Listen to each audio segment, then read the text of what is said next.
آج کا یہ جو پروگرام ہے دوسرے سنڈے کے پروگراموں سے تھوڑا مختلف ہے،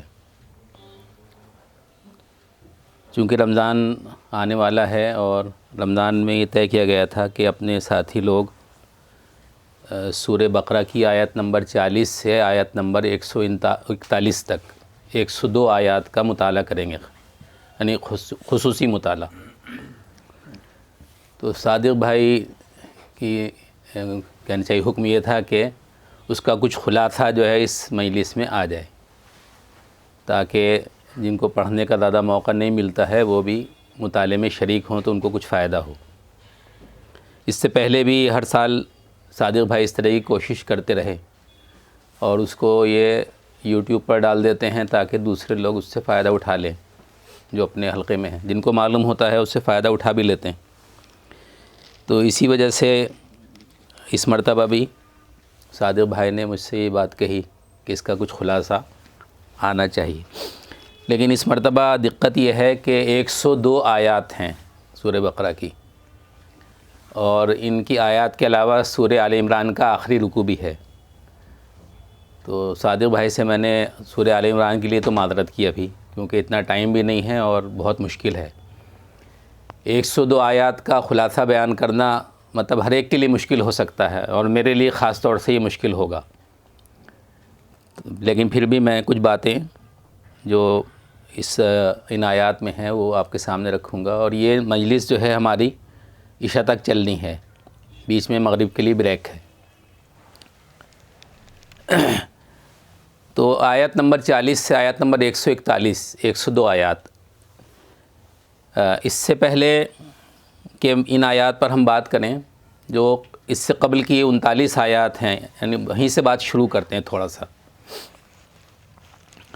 آپ جانتے ہیں کہ قرآن کریم کی جو نزولی ترتیب ہے وہ الگ ہے، اور مصحف میں جو ترتیب ہے وہ الگ ہے۔ بہت سی آیات ہیں جو اللہ کے رسول صلی اللہ علیہ وسلم پر مکہ میں نازل ہوئیں، اور کہیں کہیں ترتیب میں وہ قرآن کریم کے شروع میں مل جائیں گے آپ کو۔ اس میں بھی آپ دیکھیں گے کہ آخری آیتیں جو سورہ بقرہ کی ہیں ان کے بارے میں صحیح احادیث سے پتہ چلتا ہے کہ وہ مکی ہیں، اور معراج کے موقع پہ اللہ کے رسول صلی اللہ علیہ وسلم کو تحفتاً دی گئیں، لیکن وہ اسی صورت میں ہیں جو زیادہ تر مدنی صورت ہے۔ تو نزول کی جو ترتیب ہے وہ دوسری ہے، اور اس میں اختلاف بھی ہیں، اور اس کو عام آدمی کو سمجھنا بہت مشکل ہے، کیونکہ اس کے سلسلے میں بہت اس کو محنت کرنی پڑے گی، تب جا کے وہ سمجھ پائے گا کہ کون سی آیت کب نازل ہوئی۔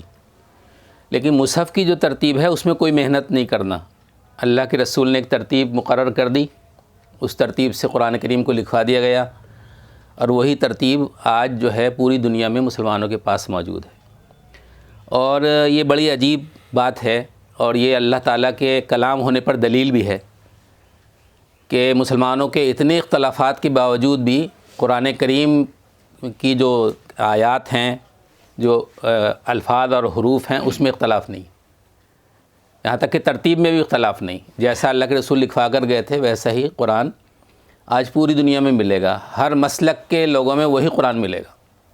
کسی بھی جگہ چلے جائیں دنیا میں، اور کسی بھی مسلک میں چلے جائیں، جو لوگ مسلمان ہیں ان کی یہاں وہی قرآن ہے جو اللہ کے رسول لکھوا کر گئے تھے، کوئی فرق نہیں اس میں۔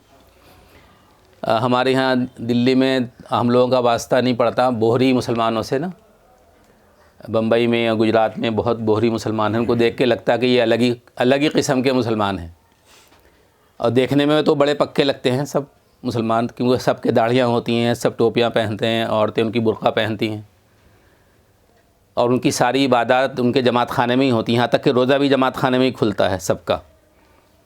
لیکن ان میں اور ہم میں بڑے اختلافات ہیں، لیکن ان کے اسکولوں میں آپ جائیں گے تو قرآن کریم یہی ہے جو ہم پڑھتے ہیں۔ کوئی بھی اس کے معنی میں، اس کی تفسیر میں اختلاف ہو سکتا ہے، لیکن جو قرآن کریم ہے اس میں اختلاف نہیں۔ ایک بار ہمارا ایک پروگرام ہوا تھا، ایک بوہری اسکول کو ہم نے لیا تھا ان سے اجازت لے کے، 8-10 دن کا اجتماع تھا ہمارا، تو وہاں پہ ہر کلاس میں قرآن کریم کے نسخے رکھے ہوئے تھے جو پڑھائے جاتے تھے، تو وہی قرآن جو ہم پڑھتے ہیں وہی قرآن ان کے پاس تھا۔ تو یہ جو ترتیب ہے مصحف کی، اس کے لحاظ سے سب سے پہلے سورہ فاتحہ ہے، حالانکہ سورہ فاتحہ جو ہے مکہ ہی میں نازل ہو گئی تھی، لیکن اس کو سب سے پہلے رکھا گیا، اور اس میں جو ہے ایک دعا سکھائی گئی ہے بندے کو کہ وہ اللہ تعالیٰ سے دعا مانگے، اور اس دعا کے جواب میں اللہ تعالیٰ نے اپنے بندوں کو، مومن بندوں کو جو ہے خاص طور سے یہ قرآن پاک کی دولت اور نعمت عطا فرمائی۔ تو سورہ فاتحہ کی تو ایک دعا کی حیثیت ہے جو بندے کو سکھائی گئی ہے، بندہ اپنی زبان میں اللہ تعالیٰ سے کہتا ہے۔ اس کے بعد سورہ بقرہ ہے، اور سورہ بقرہ میں جو جیسا کہ 39 شروع کی آیتیں ہیں جو ابھی ہمارے اس میں شامل نہیں ہیں، لیکن تھوڑا سا میں اس کے سامنے آپ کے سامنے کچھ تعارف کرا دوں۔ تو سورہ بقرہ کی بالکل شروع کی آیت میں قرآن پاک کا تعارف کرایا گیا ہے، اور یہ کسی بھی شخص کے لیے ضروری ہے کہ جو کتاب اس نے اٹھائی ہو وہ اٹھاتے ہی اس کو پتہ چلے کہ اس میں کیا ہے، یہ اس کی نوعیت کیا ہے اس کتاب کی، اس کی غرض کیا ہے، اس کا مقصد کیا ہے۔ تو یہ بالکل شروع میں جیسا کہ آپ جانتے ہیں الف لام میم ذالک الکتاب، وہ کتاب ہے، لا ریب فیہ، جس میں کوئی شک نہیں، ھدی للمتقین، جو متقیوں کے لیے ہدایت ہے، اللہ سے ڈرنے والوں کے لیے ہدایت ہے۔ تو اس میں ایک بات کلیئر کی گئی ہے کہ یہ کتاب ہدایت ہے، اور اس میں کسی شک کی کوئی گنجائش نہیں ہے، اور یہ کہ ہدایت ان کو ملے گی جو اللہ تعالیٰ سے ڈریں گے، جو ہدایت جن کا یعنی کہ جن کی خواہش ہوگی کہ وہ ہدایت ان کو ملے، ان کے لیے یہ مفید ہوگی۔ اصولی حیثیت میں تو اس کا تعارف آگے سورہ بقرہ ہی میں دوسرے پارے میں جو آیا ہے، اصولی حیثیت میں تو یہ ہے کہ یہ سب کے لیے ہدایت ہے، ھدی للناس وبینات من الھدی والفرقان، انسانوں کے لیے ہدایت ہے، ہدایت کے لیے بالکل کھلا ہوا ہے، فرقان ہے، لیکن ہدایت ملے گی ان کو جو اللہ تعالیٰ سے ڈرتے ہوئے زندگی گزارنا چاہتے ہیں، جن کی خواہش اور تمنا یہ ہے کہ اللہ تعالیٰ ان کو ہدایت دے، ان کو جو ہے اس سے ہدایت ملے گی۔ یہ بات بالکل شروع میں بتائی گئی۔ پھر آپ پڑھیں گے تو متقین کی کچھ صفات بیان، یعنی کون ہیں جو اللہ تعالیٰ سے ڈرنے والے ہیں، ان کی موٹی موٹی کچھ صفات کا ذکر کیا گیا ہے، جیسا کہ آپ جانتے ہیں یؤمنون بالغیب، جو غیب پر ایمان لاتے ہیں، اور آپ جانتے ہیں کہ دنیا کی سب سے بڑی حقیقت جو ہے وہ بھی غیب میں ہے، یعنی اللہ۔ تو ایک چھوٹی سی بات کہی گئی یؤمنون بالغیب، لیکن اس میں بہت ساری چیزیں ہیں، یعنی خود اللہ پر ایمان لانا، جنت دوزخ پر ایمان لانا، فرشتوں پر ایمان لانا، سب غیب میں ہے ہمارے لیے۔ اگر آدمی یہ کہے کہ میں صرف اس چیز کو مانوں گا جو میری آنکھیں دیکھیں گی، تو ایسے شخص کو جو ہے ہدایت حاصل نہیں ہوگی۔ جو چیز غیب میں ہے اس کو اگرچہ دیکھ نہیں رہے آپ، لیکن آپ محسوس کریں گے اس بات کو کہ کوئی ہستی ہے جو ہمیں دکھائی نہیں دیتی، لیکن اس ہستی کے بغیر یہ دنیا نہیں بنی، اور اس ہستی کے بغیر ہم بھی نہیں بنے، اور جس نے یہ بنایا ہے، یہ کارخانہ بنایا، یہ کائنات بنائی، خود ہمیں بنایا، تو وہ عبث بھی نہیں ہے، یعنی بیکار نہیں بنایا ہوگا، کوئی مقصد ہوگا اس کا۔ جیسے سورہ آل عمران کی آیات آئیں گی، جب اس میں وہ باتیں بہت واضح طور سے آئیں گی۔ خیر ابھی وہ موضوع نہیں ہمارا سورہ آل عمران۔ تو غیب پر ایمان کی بات کہی گئی، یؤمنون بالغیب، اور اس میں سب سے بڑی حقیقت خود اللہ ہے، اللہ تعالیٰ کو پر ایمان لانا، اور اس کے بعد پھر جنت، دوزخ، ملائکہ، جو بھی چیزیں چھپی ہوئی ہیں۔ پھر اس کے بعد جو بات کہی گئی ہے کہ متقی وہ ہیں جو ہم نے کلام نازل کیا ہے اس پر ایمان لاتے ہیں، تو جو اشارہ ہے قرآن پاک کی طرف، یؤمنون بما انزل الیک وما انزل من قبلک، اس پر ایمان لاتے ہیں، اس سے پہلے جو کچھ نازل ہوا اس پر ایمان، یعنی اللہ تعالیٰ اپنے بندوں کی ہدایت کے لیے جو ہے کتاب نازل کرتا ہے، ہدایات نازل کرتا ہے، احکامات نازل کرتا، اس بات کو لوگ تسلیم کرتے ہوں۔ والآخرۃ ہم یوقنون، اور جو آخرت پر پختہ یقین رکھتے ہوں، یعنی یہ مرنے کے بعد ختم نہیں ہو جائیں گے ہم، بلکہ ایک دوسری زندگی ہوگی، اور اس میں پھر جو ہے اللہ تعالیٰ ہم سے پوچھے گا، حساب کتاب ہوگا، جنت دوزخ ہوگی، جزا و سزا ہوگی۔ یہ جو آخرت جس کو بات کہی گئی بہت چھوٹے سے ایک چھوٹے سے لفظ میں، اس میں بہت کچھ تفصیلات ہیں، اس پہ ابھی ہم نہیں جا سکتے۔ تو یہ تقویٰ کا تعارف کرایا گیا، یہ لوگ ہیں جو اس ہدایت سے فیضیاب ہوں گے، فائدہ اٹھائیں گے۔ یہ باتیں بتانے کے بعد پھر اللہ تعالیٰ نے فوراً ہی جو ہے ان لوگوں کا ذکر کیا ہے اس کتاب میں، ان آیات میں، جو دکھانے کے لیے ایمان تو لائے ہیں لیکن جن کے دلوں میں ایمان نہیں، جن کو ہم کہتے ہیں منافق۔ اور اس میں بھی دو قسمیں اللہ تعالیٰ نے بیان کی ہیں اور دو مثالیں دی ہیں، یعنی سارے منافق ایک درجے میں نہیں ہیں، اس سے پتہ چلتا۔ کچھ منافق ہیں جو دکھانے، دھوکہ دینے کے لیے ایمان لائے ہیں، اصلاً ایمان ہے ہی نہیں ان کے یہاں۔ اللہ کے رسول کے زمانے میں ایسے بہت سارے منافق تھے اور آج بھی ہوں گے، دل میں ایمان نہیں ہے لیکن مسلمانوں کو دھوکہ دینا ہے، مسلمانوں کو نقصان پہنچانا ہے تو اپنے آپ کو پوز کرنا کہ ہاں ہم مسلمان ہیں۔ تو ان کے بارے میں اللہ تعالیٰ نے بتایا ہے، ان کا ذکر کیا، اور ان کی جو ہے مثال یہ دی ہے کہ ان کی مثال ایسی ہے جیسے کہ ایک شخص نے آگ روشن کی، روشنی پھیلائی، اللہ کے رسول کی طرف اشارہ ہے اس میں، اور جب وہ آگ روشن ہو گئی تو ہونا تو یہ چاہیے تھا کہ اس روشنی میں لوگ اپنا راستہ تلاش کرتے، لیکن ہوا یہ کہ ان کا نور بصارت ختم ہو گیا، سلب ہو گیا۔ تو یہ مثال ان کی دی گئی ہے جو اصلاً مسلمان تھے ہی نہیں لیکن دھوکہ دینے کے لیے، اسلام اور مسلمانوں کو نقصان پہنچانے کے لیے اپنا ایمان کا اظہار کرتے تھے۔ اس کے بعد پھر اللہ تعالیٰ نے ان لوگوں کی مثال دی ہے جو مسلمان تو ہیں لیکن شک میں پڑے ہوئے ہیں، کبھی سوچتے ہیں کہ اسلام حق ہے، کبھی سوچتے ہیں کہ اسلام شاید حق نہیں ہے، حق کہیں اور ہے، یا یہ کہ جب آسان راستہ ہوتا ہے، آسانیاں ہوتی ہیں تو ان کو اسلام اچھا لگتا ہے، اور جب کہیں مشکلات آنے لگتی ہیں، پریشانیاں، مصیبتیں آنے لگتی ہیں تو پیچھے ہٹ جاتے ہیں۔ تو ایسے لوگوں کا ذکر کیا اللہ تعالیٰ نے۔ اس میں ایک مثال دی ہے کہ بارش ہو رہی ہو اور آسمان سے بجلی، کڑک، چمک سب ہو رہا، جب بارش رکتی ہے اور سکون ہوتا ہے تو تھوڑی دور چل لیتے ہیں، اور جیسے ہی وہ بجلی کڑکنے اور چمکنے لگتی اور ہیبت طاری ہونے لگتی تو ایک دم ٹھٹک کے کھڑے ہو جاتے ہیں۔ یہ مثال ان کی دی گئی ہے جو شک میں پڑے ہوئے ہیں، اور آسانیاں ہوں تو عمل کرنے کو تیار ہوں، اور آسانیاں نہ ہوں تو عمل کرنا نہ چاہیں، یہ ان کی مثال دی گئی۔ تو اس میں جو ہے منافقین کی دونوں قسمیں گویا کہ بیان کی گئیں۔ اتنا بیان کرنے کے بعد پھر اللہ تعالیٰ نے یہ بتایا ہے کہ ہم نے انسان کو دنیا میں کیوں بھیجا ہے۔ چنانچہ حضرت آدم کا واقعہ بیان کیا کہ آدم کو اللہ تعالیٰ نے بنایا، اور جب اس میں روح پھونک دی تو اللہ تعالیٰ نے فرشتوں سے کہا کہ تم اس کو سجدہ کرو۔ یہ پورا واقعہ یہاں بیان کیا گیا۔ اس میں اس واقعے کو بیان کرنے میں کافی لمبا ٹائم لگے گا، اس لیے اس کی تفصیل میں نہیں جائیں گے، اور یہ بہت ہی بنیادی اسلام کی، قرآن کریم کی جو آیات ہیں ان میں سے ہے۔ وَإِذْ قُلْنَا لِلْمَلَائِكَةِ وَإِذْ قَالَ رَبُّكَ لِلْمَلَائِكَةِ إِنِّي جَاعِلٌ فِي الْأَرْضِ خلیفہ، یہ جو ہے کہ میں خلیفہ بنانے والا ہوں۔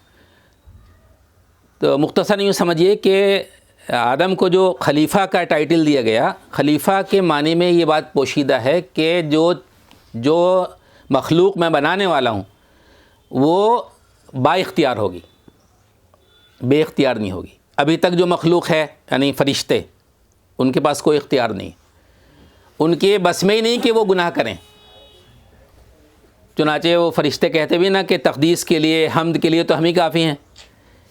تو ایک ایسی مخلوق اللہ تعالیٰ بنانے جا رہا ہے جو با اختیار ہے، جس کو آزادی ہے کہ وہ حق پر چلے یا حق کا انکار کر دے، عمل اچھا کرے یا برا کرے، جھٹلائے یا مان لے، جس کو یہ اختیار اور آزادی دی جا رہی، ایک ایسی مخلوق ہم بنانے والے۔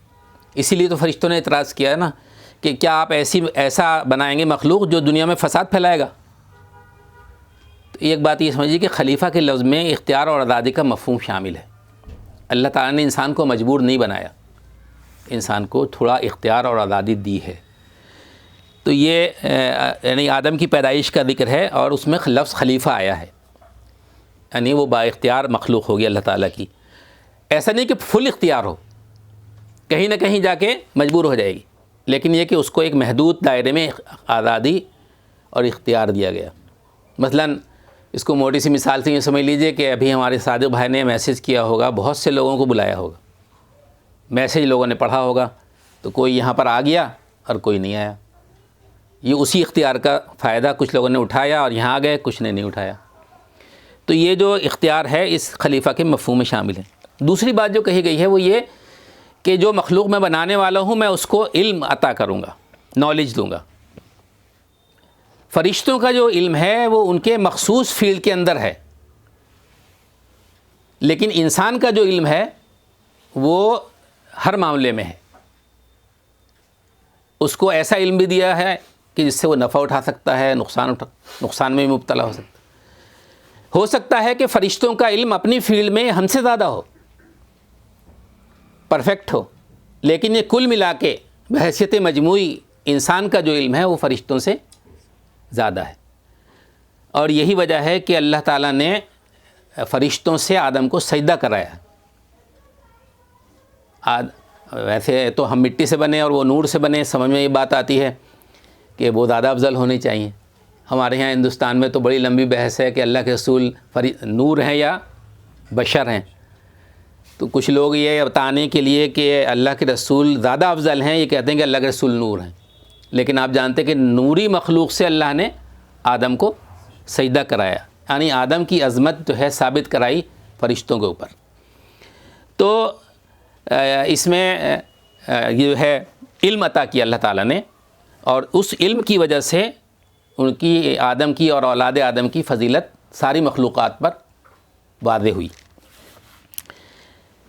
لیکن قرآن کہتا ہے کہ جب فرشتوں کو حکم دیا کہ تم سجدہ کرو تو فرشتوں نے سجدہ کیا، تسلیم کر لیا، لیکن ابلیس نے سجدہ نہیں کیا. ابا واستکبر وکان من الکافرین، اس نے جو ہے تکبر کیا اور انکار کرنے والوں میں سے ہو گیا. تکبر کس بات کا تھا؟ اس نے دلیل یہ دی کہ مجھے آپ نے آگ سے بنایا ہے اور آدم کو مٹی سے بنایا، اور آگ جو ہے وہ مٹی سے زیادہ بہتر ہے، افضل ہے، اچھی ہے، اس لیے میں اس سے افضل ہوا، میں اس کو سجدہ نہیں کروں گا. یہیں رک کر ایک بات ذرا سوچئے کہ انسانوں میں جو یہ خیال پیدا ہوا کہ میں فلاں انسان سے بہتر ہوں، مثلا یہودیوں کا بھی آگے بنی اسرائیل کا ذکر آ رہا سارا، تو بنی اسرائیل کو جو یہ خیال پیدا ہوا کہ ہم سب سے بہتر ہیں دنیا میں. یا ہم بھارت میں یہاں رہتے ہیں تو یہاں پہ ہمارے برہمن لوگ جو کہتے ہیں ہم سب سے بہتر ہیں، ہمیں برہمن خدا نے جو ہے سر سے بنایا. تو یہ جو خیال ہوتا ہے انسانوں کے اندر کہ میں اوروں سے بہتر ہوں، یعنی بحیثیت نسل اور قوم کے، یہ نسل میں بھی ہوتا ہے اور علاقے اور زبان کی بنیاد پہ جو قومیں بنتی ہیں ان میں بھی ہوتا ہے. مثلا انگریز کہتے ہیں ہم سب سے بہتر ہیں، فرانسیسی کہتے ہیں ہم سب سے بہتر ہیں. تو یہ جو خیالات پیدا ہوتے ہیں یہ دراصل شیطانی خیالات ہیں. شیطان نے بھی تو اسی بنا پہ انکار کیا تھا نا، ثابت کرنا چاہتا ہے کہ یہ بہتر نہیں. چنانچہ وہ ہمارے خون میں گردش کر کے اور ہمارے دائیں سے بائیں سے آگے سے پیچھے سے جو ہے ہمیں یہ بہکاتا ہے، اور سب سے زیادہ داؤں جو اس کا چلتا ہے وہ اسی بات پر چلتا کہ میں تم سے بہتر ہوں. اور جب انسانوں میں یہ کمپٹیشن شروع ہوتا ہے نا، میں بہتر ہوں میں بہتر ہوں، تو پھر جو ہے دنیا فساد سے بھر جاتی. میں ہندوستان کے بارے میں اس وقت زیادہ نہیں کہوں گا، آپ سمجھتے ہیں ہندو سماج میں جو تقسیم ہے، ورن ویوستھا ہے. تو اگر آپ جو سب سے نیچے ہیں نا، شودر، جن کے بارے میں کہا جاتا ہے کہ یہ پیروں سے پیدا ہوئے اور برہمن کے پیروں میں ہی رہیں گے، یہ شودر کمیونٹی جو ہے ہندوستان میں ہندو عوام میں 80% ہے، 80 سے بھی زیادہ، بلکہ 85% تک تعداد ہوگی. ان 85% میں کتنے فرقے ہیں، کتنے ذاتیں ہیں، کتنی برادریاں ہیں، اور ہر برادری یہ سمجھ رہی کہ میں اس سے اچھا ہوں. یہاں تک کہ جس کو بہار میں کہا جاتا نا دلت سے بھی نیچے کسی بولتے ہیں، ایک ہیں ہاں، سب سے نیچے جو ہوتا وہ بھی یہ سمجھتا ہے کہ ہم میں بھی فرق ہے، ہم میں بھی گروپس ہیں. تو وہ بالکل جو ہے نیچے تک چلا جاتا، اور سب اس میں مبتلا ہوتے ہیں، اسی خناس میں پھر آپس میں لڑائی جھگڑا قتل غارت گری سب شروع ہو جاتا. یہ دراصل شیطان کا حربہ ہے جو انسان کے دل و دماغ میں وہ پیدا کرتا. اور شیطان نے اسی بنا پہ انکار کیا تھا سجدے سے۔ آخر میں ایک بات آپ سے اور عرض کروں، غلطی جو ہے شیطان سے بھی ہوئی کہ اس نے اللہ کا حکم نہیں مانا، ہے نا، سجدہ نہیں کیا، اور غلطی جو ہے بعد میں آدم سے بھی ہوئی، جب سجدہ نہیں کیا اور اس کے بعد آدم کو اللہ تعالیٰ نے کہا کہ اب تم جنت میں رہو، تم اور تمہاری بیوی، جو بھی دل چاہے کھاؤ پیو، جیسے چاہے رہو، بس فلاں پیڑ کے پاس مت جانا، فلاں پھل مت کھانا۔ لیکن شیطان نے جب ان کو بہکایا اور ان کو ورغلایا اور ان کے دماغ میں یہ ڈالا کہ اللہ نے تمہیں اس لیے روکا ہے اس کا پھل کھانے سے کہ تم ہمیشہ کی زندگی سے محروم ہو جاؤ، یعنی اگر اس کو تم کھا لو گے تو تم ہمیشہ زندہ رہو گے۔ تو اس خیال میں آدم مبتلا ہو گئے، آدم اور حوا، اور دونوں نے وہ پھل کھایا تو غلطی ہوئی، اور جب وہ غلطی ان سے ہوئی تو جو جنت کا لباس تھا وہ اتر گیا، اور ان کو فوراً احساس ہو گیا کہ غلطی ہو گئی، اللہ کا حکم نہ ماننے کی وجہ سے ایسا ہو۔ تو غلطی تو دونوں سے ہوئی، لیکن دونوں کا جو رد عمل سامنے آیا وہ الگ ہے۔ غلطی شیطان سے ہوئی، لیکن شیطان نے اس کی توجیح کی کہ میں اس لیے سجدہ نہیں کیا کہ میں بہتر ہوں اس سے، اور وہ اپنی بات پہ اڑ گیا، تکبر کیا اور اپنی بات پہ اڑا رہا۔ لیکن آدم سے غلطی ہوئی، آدم اور حوا سے، تو جب غلطی کا جیسے ہی احساس ہوا تو ان کا رد عمل کیا ہے؟ ربنا ظلمنا انفسنا وَإِن لَّمْ تَغْفِرْ لَنَا وَتَرْحَمْنَا لَنَكُونَنَّ مِنَ الْخَاسِرِينَ۔ اے ہمارے رب، ہم نے اپنے نفسوں پر ظلم کیا، اگر آپ نے مغفرت نہ کی، آپ نے رحم نہ کیا تو ہم ظالموں میں سو جائیں۔ تو غلطی دونوں سے ہوتی، لیکن شیطان کا جو رد عمل ہے وہ دوسرا ہے، اور آدم کا رد عمل دوسرا ہے۔ اور یہی وہ خوبی ہے جو آدم، جس خوبی کی وجہ سے اللہ تعالیٰ کی یہاں بحیثیت خلیفہ کے سلیکٹ ہوا، یہ ہے وہ خوبی۔ خوبی یہ نہیں کہ مجھ سے غلطی نہیں ہوگی، خوبی یہ ہے کہ غلطی ہو جائے تو میں معافی مانگوں اللہ تعالیٰ سے فوراً، اکڑوں نہیں، غرور نہیں کروں، توجیہ نہیں کروں، سیدھے سادھے اللہ تعالیٰ سے ہاتھ جوڑ کے معافی مانگوں۔ ایک حدیث میں آتا ہے کہ اللہ کے رسول نے ارشاد فرمایا کہ ہر شخص گنہگار ہے، ہر شخص خطا کار ہے۔ خطا کا لفظ آیا وہاں پہ حدیث کے اندر، یعنی ہر شخص سے خطا ہوتی ہے، انسان ہے نا، آدم کے بیٹے ہیں، آدم سے غلطی ہوئی، ہم سے بھی ہوگی، سب سے غلطی ہوتی۔ تو اللہ کے رسول نے فرمایا ہر شخص سے غلطی اور خطا ہوتی ہے، لیکن بہترین انسان وہ ہے جو اپنی خطا کو تسلیم کرے اور توبہ کرے۔ اور ایک حدیث سے پتہ چلتا ہے کہ اللہ تعالیٰ کو وہ لوگ پسند ہیں جو غلطی ہونے کے بعد توبہ کرتے ہیں، وہ لوگ جو مطلب یہ دعویٰ کریں کہ ہم سے غلطی ہی نہیں ہوتی، وہ پسند نہیں۔ غلطی ہوتی ہے، ہوگی اور ہوتی رہے گی، لیکن بہترین وہ ہے جو اس پہ توبہ کرتا رہے، استغفار کرتا رہے۔ ابھی یہ بات بتانا کہ توبہ کا مطلب کیا ہے، استغفار کا مطلب کیا ہے، یہ ایک دوسری بات شروع ہو جائے گی، وہ بھی ایک ٹاپک ہے بہرحال۔ تو یہ دونوں رد عمل سامنے آتے۔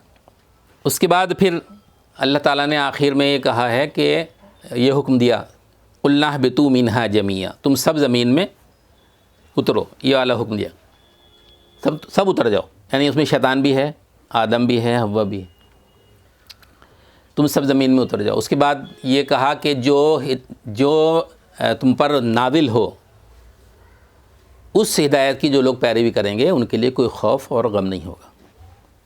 اب یہاں سے گویا کہ زمین پر آ گیا انسان، تو اس کے بعد پھر وہ آیات شروع ہوتی ہیں جو ہم نے سلیکٹ کی ہیں، اور ان آیات میں اللہ تعالیٰ نے سب سے پہلے ذکر کیا ہے بنی اسرائیل کا۔ تو بنی اسرائیل ان آیات کے بارے میں بات کرنے سے پہلے یہ بات آپ جانتے ہوں گے، کوئی بات ہو سکتا ہے اس میں نئی نہ ہو آپ کے لیے۔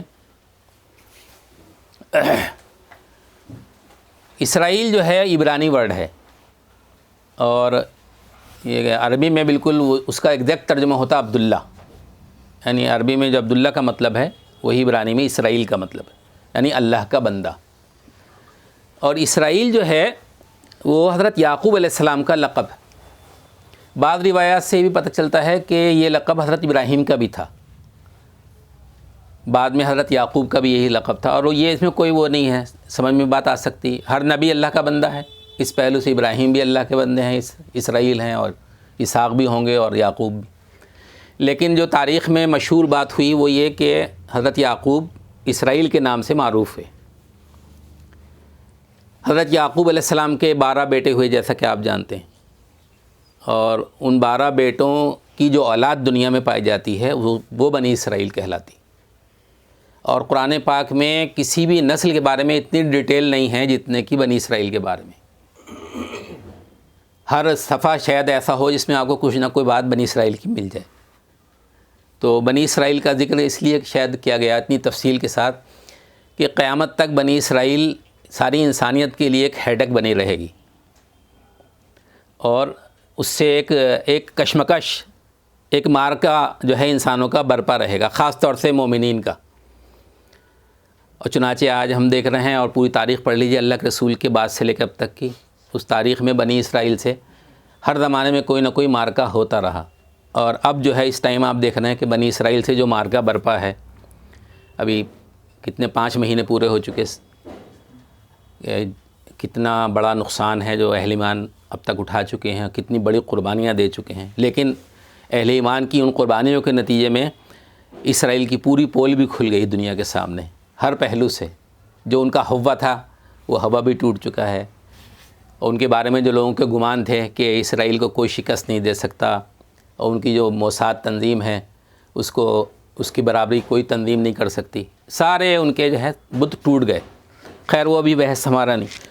تو بنی اسرائیل کا ذکر قرآن پاک میں شاید اس لیے سب سے زیادہ آیا ہے کہ ان سے قیامت تک جوجتی رہے گی انسانیت، اور خاص طور سے امت مسلمہ۔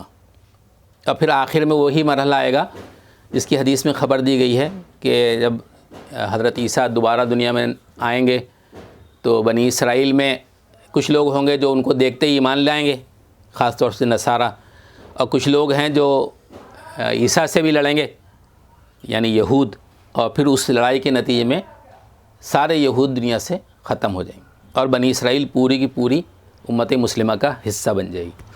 تو یہ کشمکش اور مارکا جو ہے قیامت تک ہوگا، اس لیے اللہ تعالیٰ نے قرآن پاک میں سب سے زیادہ جس نسل کا ذکر کیا ہے وہ بنی اسرائیل ہے، اس قوم کا، اور آج ہمارے مطالعے میں وہی جو سب سے زیادہ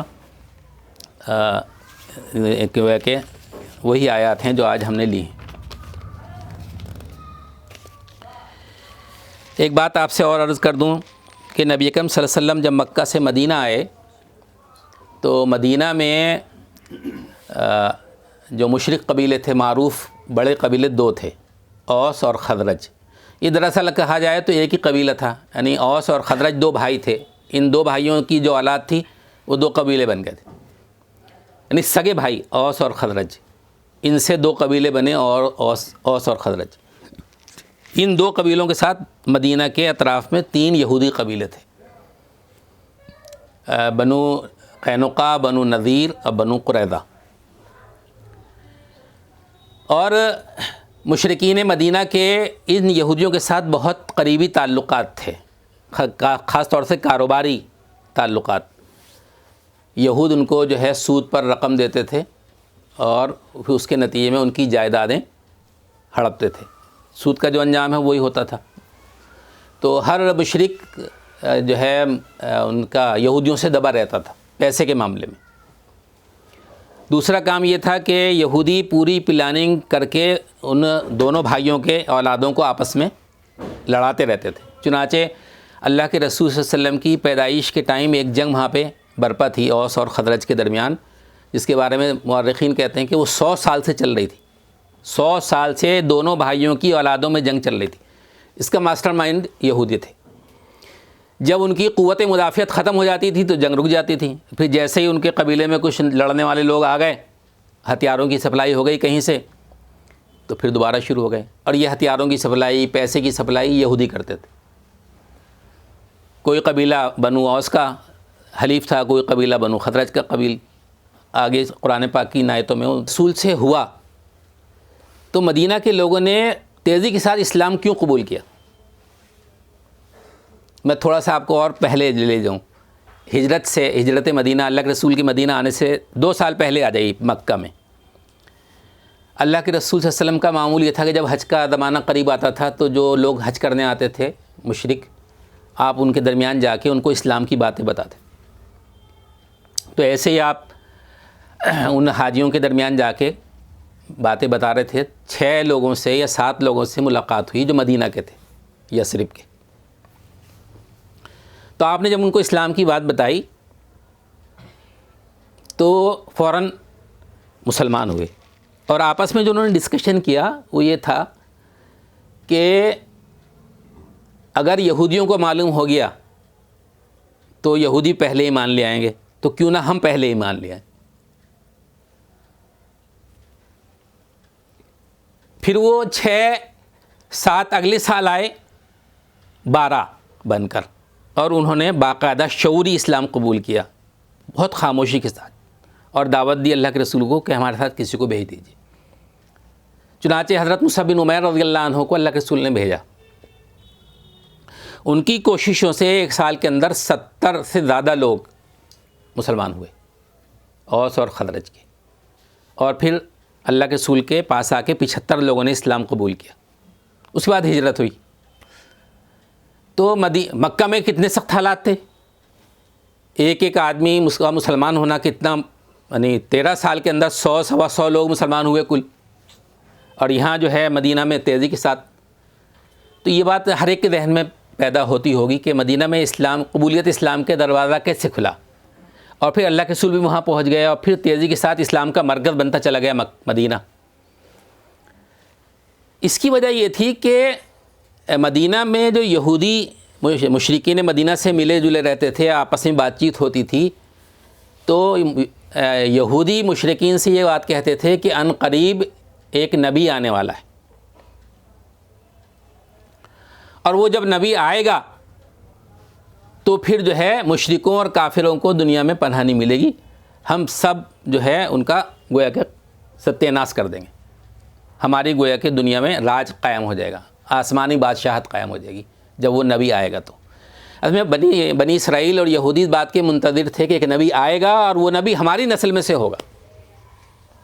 ان کے ذہن میں یہ تھا بنی اسرائیل ہی میں سے ہوگا، اور جب وہ آ جائے گا تو پھر آسمانی بادشاہت قائم ہو جائے گی، اور سارے مشرک اور کافر جو ہے وہ زیر دست ہو جائیں گے یا مار دیے جائیں گے. یہ باتیں یہود سے مشرکین مدینہ سنتے تھے. اسی لیے انہوں نے اسلام میں پہل کی کہ قبل اس کے وہ ایمان لائیں، ہم پہلے ایمان لیں، تاکہ ان کا منصوبہ، یہودیوں کا منصوبہ جو ہے وہ پورا نہ ہو. تو مدینہ میں جب اسلام تیزی کے ساتھ پھیلا اور اللہ کے رسول مدینہ میں آ گئے تو یہودیوں کو بھی جو ہے اشتیاق ہوا کہ دیکھیں جو آدمی دعویٰ کر رہا ہے رسالت کا، نبوت کا، وہ کیا ہے. چنانچہ اچھا ایک بات اور آپ سے عرض کروں، مشرکین مدینہ جو ہے علمی اعتبار سے دیکھا جائے، تعلیمی اعتبار سے بہت پست تھے. ہمارے ایک استاد رہے، مرشد بھی کہہ لیجئے، تو وہ یہ کہا کرتے تھے کہ عرب کے اندر مشرکین مکہ یا مدینہ جو تھے ان کی تعلیمی استعداد 8ویں کلاس سے زیادہ نہیں تھی، یعنی میکسیمم اتنا پڑھے لکھے لوگ تھے، اور وہ بھی انگلیوں پہ گنے چنے بس. اس کے مقابلے میں یہودی جو تھے ان میں بہت عالم تھے، پڑھے لکھے لوگ تھے، اور خاص طور سے وحی الہی یعنی توریت اور انجیل کا جو علم رکھنے والے علماء ان کے یہاں بہت سارے تھے. تو ان کا یعنی جاہلوں پہ ان کا علمی روب تھا. مشرکین مدینہ کو انہوں نے اپنے روب میں لے رکھا تھا، ہم پڑھے لکھے ہیں، تم جاہل ہو. اسی لیے آپ نے دیکھا قرآن کریم میں ایک لفظ استعمال ہوا، اللہ کے رسول کے لیے بھی استعمال ہوا، اور عرب کے لیے بھی، اہل عرب کے لیے امی. امی کا مطلب ہوتا ہے ان پڑھ، جاہل. یہ یہودی کہتے تھے کہ ہم ہیں پڑھے لکھے، ہم اہل کتاب ہیں، ہمارے پاس کتاب ہے، ہم عالم ہیں، تم تو جاہل ہو، ان پڑھ ہو، تمہارے پاس کیا ہے. اچھا اذان ہوگی تو یہیں رکتے ہیں پھر انشاءاللہ. وآخر دعوانا بسم اللہ الرحمن الرحیم. ابھی مغرب سے پہلے جو باتیں آئی تھیں تو قبل اس کے کہ آگے بڑھیں وہ مختصراً میں یعنی بیک گراؤنڈ سامنے رہے اس کے لیے. سب سے پہلے سورہ فاتحہ ہے جس میں اللہ تعالیٰ سے بندہ دعا کرتا ہے اہدنا الصراط المستقیم. اس کے بعد اللہ تعالیٰ قرآن نازل کرتا ہے ہدایت کے لیے، تو اس کا ذکر ہے سورہ بقرہ میں کہ قرآن جو ہے کتاب ہدایت ہے. اس کتاب ہدایت سے متقی لوگ جو ہے فائدہ اٹھائیں گے. اس کے بعد انسان کی پیدائش کا ذکر ہے حضرت آدم کی، پھر منافقین کی دونوں جماعتوں کا ذکر ہے، مثالیں دے کر بتایا گیا. اس کے بعد پھر بنی اسرائیل کا ذکر شروع ہوتا ہے. تو ایک ذہن میں سوال یہ پیدا ہو سکتا ہے کہ منافقین کا ذکر کرنے کے فوراً بعد اللہ تعالیٰ نے بنی اسرائیل کے بارے میں بہت ڈیٹیل میں بات کیوں کی ایک دم؟ تو جیسا کہ میں نے آپ سے عرض کیا کہ بنی اسرائیل کے اور مشرکین مدینہ کے درمیان بڑے گہرے رشتے تھے، اور ان میں جو اہم ترین بات تھی وہ یہ کہ مشرکین مدینہ اپنے آپ کو کمتر سمجھتے تھے اور یہود کو برتر سمجھتے تھے. ان کے بارے میں ان کا خیال تھا کہ یہ پڑھے لکھے لوگ ہیں، عالم و فاضل لوگ ہیں، نبی اور کہنا چاہیے کتاب ان کی ہاں ہے. آپ کے ذہن میں یہ سوال پیدا ہوگا یقیناً کہ نفاق کے پیدا ہونے کی وجہ کیا تھی اصلاً مدینہ میں. اور یہ اگر آپ تاریخ پڑھیں، ہم اللہ کے رسول کی سیرت کا مطالعہ کریں، تو منافقین کی جو جماعت تھی وہ زیادہ تر ان لوگوں پر مشتمل تھی جن کا ماضی یعنی مشرکین سے جڑا ہوا تھا، یہود سے جڑا ہوا نہیں تھا. یہ لوگ مشرک تھے زیادہ تر، یا تو اوس قبیلے کے لوگ تھے یا خزرج قبیلے کے لوگ تھے. یہودیوں کے جو قبیلے تھے ان سے جڑے ہوئے لوگ نہیں تھے. جو منافقین دل سے تھے وہ بھی، اور جو شک میں پڑے ہوئے تھے وہ بھی. یہ سوال کہ یہ سارے منافقین جو ہے مشرکین مدینہ کے قبائل سے ہی کیوں تھے، یہودی قبائل سے نہیں تھے؟ تو اس پر اگر آپ غور کریں تو اس کی وجہ یہ تھی کہ یہودی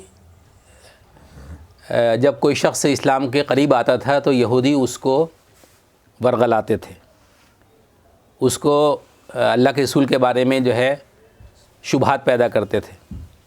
چونکہ وہ پہلے سے پڑھے لکھے مشہور تھے، ان کا علمی روب داب تھا، تو جو اللہ کے رسول کے قریب آ رہا تھا یا ایمان اسلام کے قریب آتا تھا وہ اس پہ فوراً جو ہے شکوک طاری ہوتے تھے. تو نفاق کی جو جڑ تھی وہ یہودی تھے، یہودیوں کی وجہ سے نفاق پیدا ہو رہا تھا مدینہ میں نئے مسلمانوں کے اندر. تو اللہ تعالیٰ نے سب سے زیادہ جو تفصیل سے بات کی وہ یہودیوں پہ، بنی اسرائیل پر بات کی. اور بات کرنے کا جو انداز ہے وہ ایسا ہے کہ ان کی جو سعید روحیں ہیں یا جو ان کے اچھے لوگ ہیں وہ جو ہے اسلام کے قریب آ جائیں، اور اہل ایمان پر یہ واضح ہو جائے کہ ان کا جرم کیا ہے اصلاً، اور تمہارے درمیان جو نفاق پھیل رہا ہے اس کے مجرم یہ لوگ ہیں، ان سے ہوشیار رہو، ان سے دوستی اور رشتہ داری قائم نہیں ہونی چاہیے. اور اس کے ساتھ ساتھ تیسری بات یہ ہے کہ اہل ایمان کو متنبہ کیا جا رہا ہے کہ جو برائیاں ان کے اندر ہیں یا تھیں وہ ان برائیوں میں آپ کو مبتلا نہیں ہونا ہے، ان برائیوں سے بچ کے رہنا جن برائیوں میں یہ بنی اسرائیل مبتلا ہو گئے تھے. اس انداز میں بنی اسرائیل کا تفصیلی ذکر ہے. تو یہاں پہ میں نے کوشش کی کہ کچھ باتیں آپ کے سامنے آ جائیں. سب سے پہلے تو میں یہ بتانا چاہتا ہوں کہ ان آیات میں اللہ تعالیٰ نے بنی اسرائیل پر اپنی نعمتیں یاد دلائی ہیں. جگہ جگہ ذکر کیا ہے کہ ہم نے آپ پر کیا انعام کیا تھا بنی اسرائیل پر. تو وہ انعام کیا ہیں؟ اس میں سب سے پہلا انعام جس کا بہت جگہ ذکر آیا ہے قرآن میں، اور اس میں بھی ہے ان آیات بالکل شروع میں، انی فضلتکم علی العالمین، ہم نے ساری انسانوں پر، ساری قوموں پر تمہیں فضیلت عطا کی تھی. ہمیں بنی اسرائیل کا جو عروج ہے، بنی اسرائیل کا عروج حضرت موسیٰ علیہ السلام کے مکہ سے مصر سے ہجرت کر کے آنے کے بعد ہے. ایک عروج تو وہ ہے جو مصر میں ہوا تھا، وہ لوکل تھا اور کچھ دن کے لیے رہا حضرت یوسف کی بدولت، پھر وہ غلام بنا لیے گئے. لیکن جب وہ پھر دوبارہ آئے اور حضرت موسیٰ کے بعد پھر حضرت داؤد اور سلیمان علیہ السلام کا جو زمانہ آیا جس کا قرآن نے بھی بہت تفصیل سے ذکر کیا ہے، وہ ہے عروج. تو بنی اسرائیل کا جو عروج ہے، اس ٹائم دنیا کی جو اخلاقی حالت تھی یا علمی تعلیمی حالت تھی، اس میں سب کو آپ دیکھیں تو اس میں بنی اسرائیل سب پہ فائق نظر آتے ہیں، ہر پہلو سے ساری قوموں کے مقابلے میں وہ زیادہ اونچے دکھائی دیتے ہیں بالکل. یعنی اللہ تعالیٰ نے ان کو گویا کہ امام بنایا تھا دنیا کے انسانوں کا، سارے انسانوں پہ فضیلت عطا کی تھی. اس کا ذکر اللہ تعالیٰ بار بار کرتا اور ان آیات میں بھی کرتا، بالکل شروع میں ایک دم یا بنی اسرائیل سے جو شروعات ہوتی ہے اسی میں یہ بات بتاتا اللہ تعالیٰ کہ ہم نے تمہیں ساری قوموں پر فضیلت عطا کی تھی. اس کے بعد جن انعامات کا ذکر ہے اس میں ایک انعام ہے کہ فرعون کی غلامی سے ہم نے تمہیں نجات دی. آپ جانتے ہیں قرآن کریم میں جس قوم کا ذکر ہے بنی اسرائیل ہے، اور جس اسلام دشمن قوت کا سب سے زیادہ ذکر ہے وہ فرعون ہے. تو فرعون کے بارے میں ابھی ہم یہاں زیادہ گفتگو نہیں کریں گے، لیکن اتنا تو ہم جانتے ہیں کہ فرعون نے بنی اسرائیل کو جب غلام بنایا تھا تو غلامی کا پیک یہ تھا کہ یذبح ابناءہم ویستحیی نساءہم، وہ ان کے لڑکوں کو قتل کرتا تھا اور ان کی لڑکیوں کو، عورتوں کو زندہ چھوڑتا تھا. اس کا ارادہ نسل کشی کا تھا، یعنی لڑکے ختم ہوتے جائیں گے، لڑکیاں ہمارے تسلط میں آئیں گی، ہمارے استعمال میں آئیں گی، تو پھر بنی اسرائیل کی نسل ختم ہو جائے گی اور ہماری نسل فرعون کی نسل پروان چڑھے گی.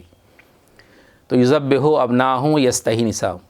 کسی بھی قوم کے لیے اس سے بڑی ذلت کوئی نہیں ہو سکتی نا، کہ نوجوانوں کو قتل کیا جاتا رہے اور لڑکیوں کو لوگ دشمن جو ہیں ہمارے اپنے گھروں میں استعمال کریں. اتنی ذلت میں بنی اسرائیل کو فرعون نے مبتلا کر رکھا تھا. تو اللہ تعالیٰ نے اس نعمت کا ذکر کیا ہے ان آیات کے اندر کہ ہم نے تمہیں فرعون کی غلامی سے آزادی عطا کی.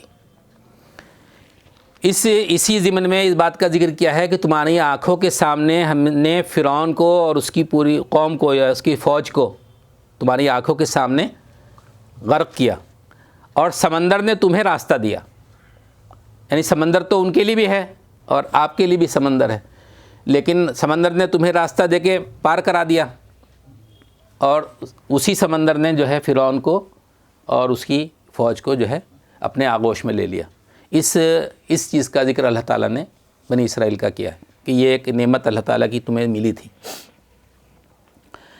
میں آیات بھی بتا سکتا ہوں اس میں. یہ انی فضلتکم علی العالمین آیت نمبر 47 ہے. اس کے بعد فرعون کی غلامی کا جو ذکر ہے اور سمندر کے راستہ دینے کا جو ذکر ہے وہ 49 اور 50 میں ہے، آیت نمبر 49 اور 50. پھر اس کے بعد اللہ تعالیٰ نے آیت نمبر 54 میں بتایا ہے 53 میں کہ ہم نے موسیٰ کو کتاب اور فرقان عطا کی تھی. اللہ کے رسول کے بارے میں بھی ہے نا، قرآن کو فرقان کہا اللہ تعالیٰ نے، کتاب تو ہے ہی وہ. حضرت موسیٰ کے بارے میں بھی بتایا کہ ہم نے موسیٰ کو کتاب دی تھی اور فرقان عطا کیا تھا. فرقان جو ہے اس کا آسان ترجمہ ہے کسوٹی. جیسے سنار ہوتا ہے، اس کے پاس ایک کسوٹی ہوتی ہے، اس میں وہ سونے کو پرکھتا ہے کہ یہ اصلی ہے یا نقلی ہے. تو کسوٹی کہا اللہ تعالیٰ نے، ہم نے کسوٹی دی. قرآن کو بھی کسوٹی کہا اور جو موسیٰ کو دیا گیا اس کو بھی کسوٹی کہا. حق اور باطل کے درمیان فرق بتانے والی گویا کہ کتاب اور شریعت اللہ تعالیٰ نے موسیٰ کو بھی دی تھی. اس کا ذکر کیا. اس کا دعوے دار وہ خود بھی تھے کہ ہمیں اللہ تعالیٰ نے کتاب دی ہے، ہم اہل کتاب ہیں، ہم توریت والے ہیں. تو اس کا ذکر کیا ہے.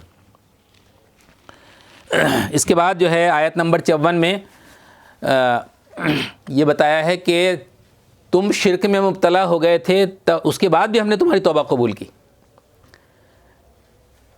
شرک کیا تھا، قرآن نے تفصیل سے اس کا ذکر کیا. یہاں پر حضرت موسیٰ علیہ السلام کو اللہ تعالیٰ نے 40 دن کے لیے کوہ طور پر بلایا اور وہیں پہ جو ہے توریت بھی عطا ہوئی.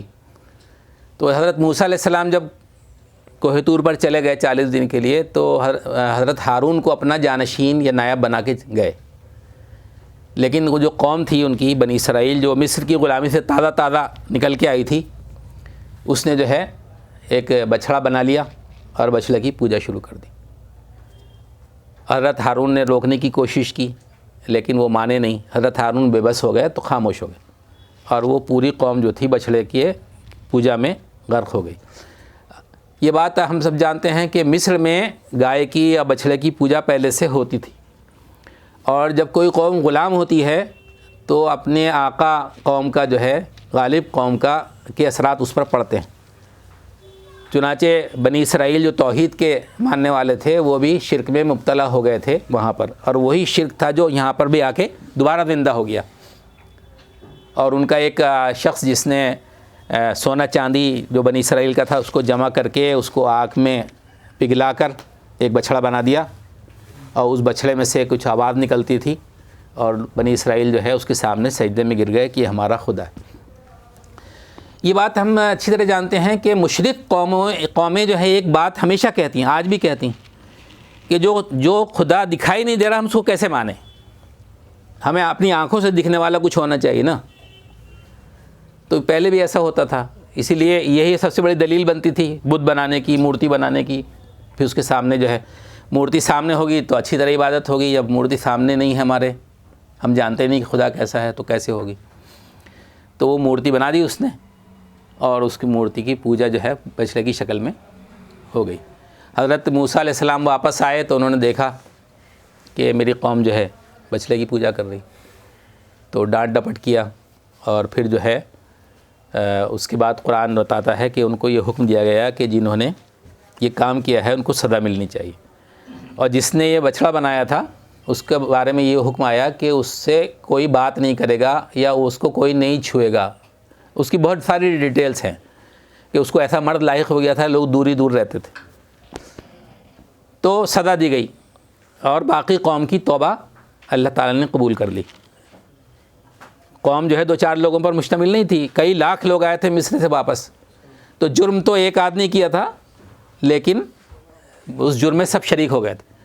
تو اس شرک کے بعد بھی اللہ تعالیٰ نے ان کی توبہ قبول کی۔ اللہ تعالیٰ نے خاص طور سے اس کا ذکر کیا ہے کہ تم نے شرک کیا لیکن ہم نے پھر بھی تمہاری توبہ کو قبول کر لیا۔ اس کے بعد اللہ تعالیٰ نے ایک انعام کا اور ذکر کیا آیت نمبر 57 میں، آیت نمبر 56 میں، کہ حضرت موسیٰ علیہ السلام جب گئے تھے کوہ طور پر تو اپنے ساتھ کچھ لوگوں کو لے گئے تھے، لوگ کہتے ہیں 40 لوگ تھے یا 70 لوگ تھے، بنی اسرائیل کے منتخب لوگ گئے۔ تو وہ وہاں پہ جب اللہ تعالیٰ نے آپ کو کتاب دی تو ان کا مطالبہ یہ تھا کہ ہم اللہ تعالیٰ کو دیکھیں گے، بغیر دیکھے کیسے مان لیں۔ تو انہوں نے مطالبہ کیا حضرت موسیٰ سے کہ میری قوم کے جو لوگ آئے ہیں میرے ساتھ وہ آپ کو دیکھنا چاہتے ہیں۔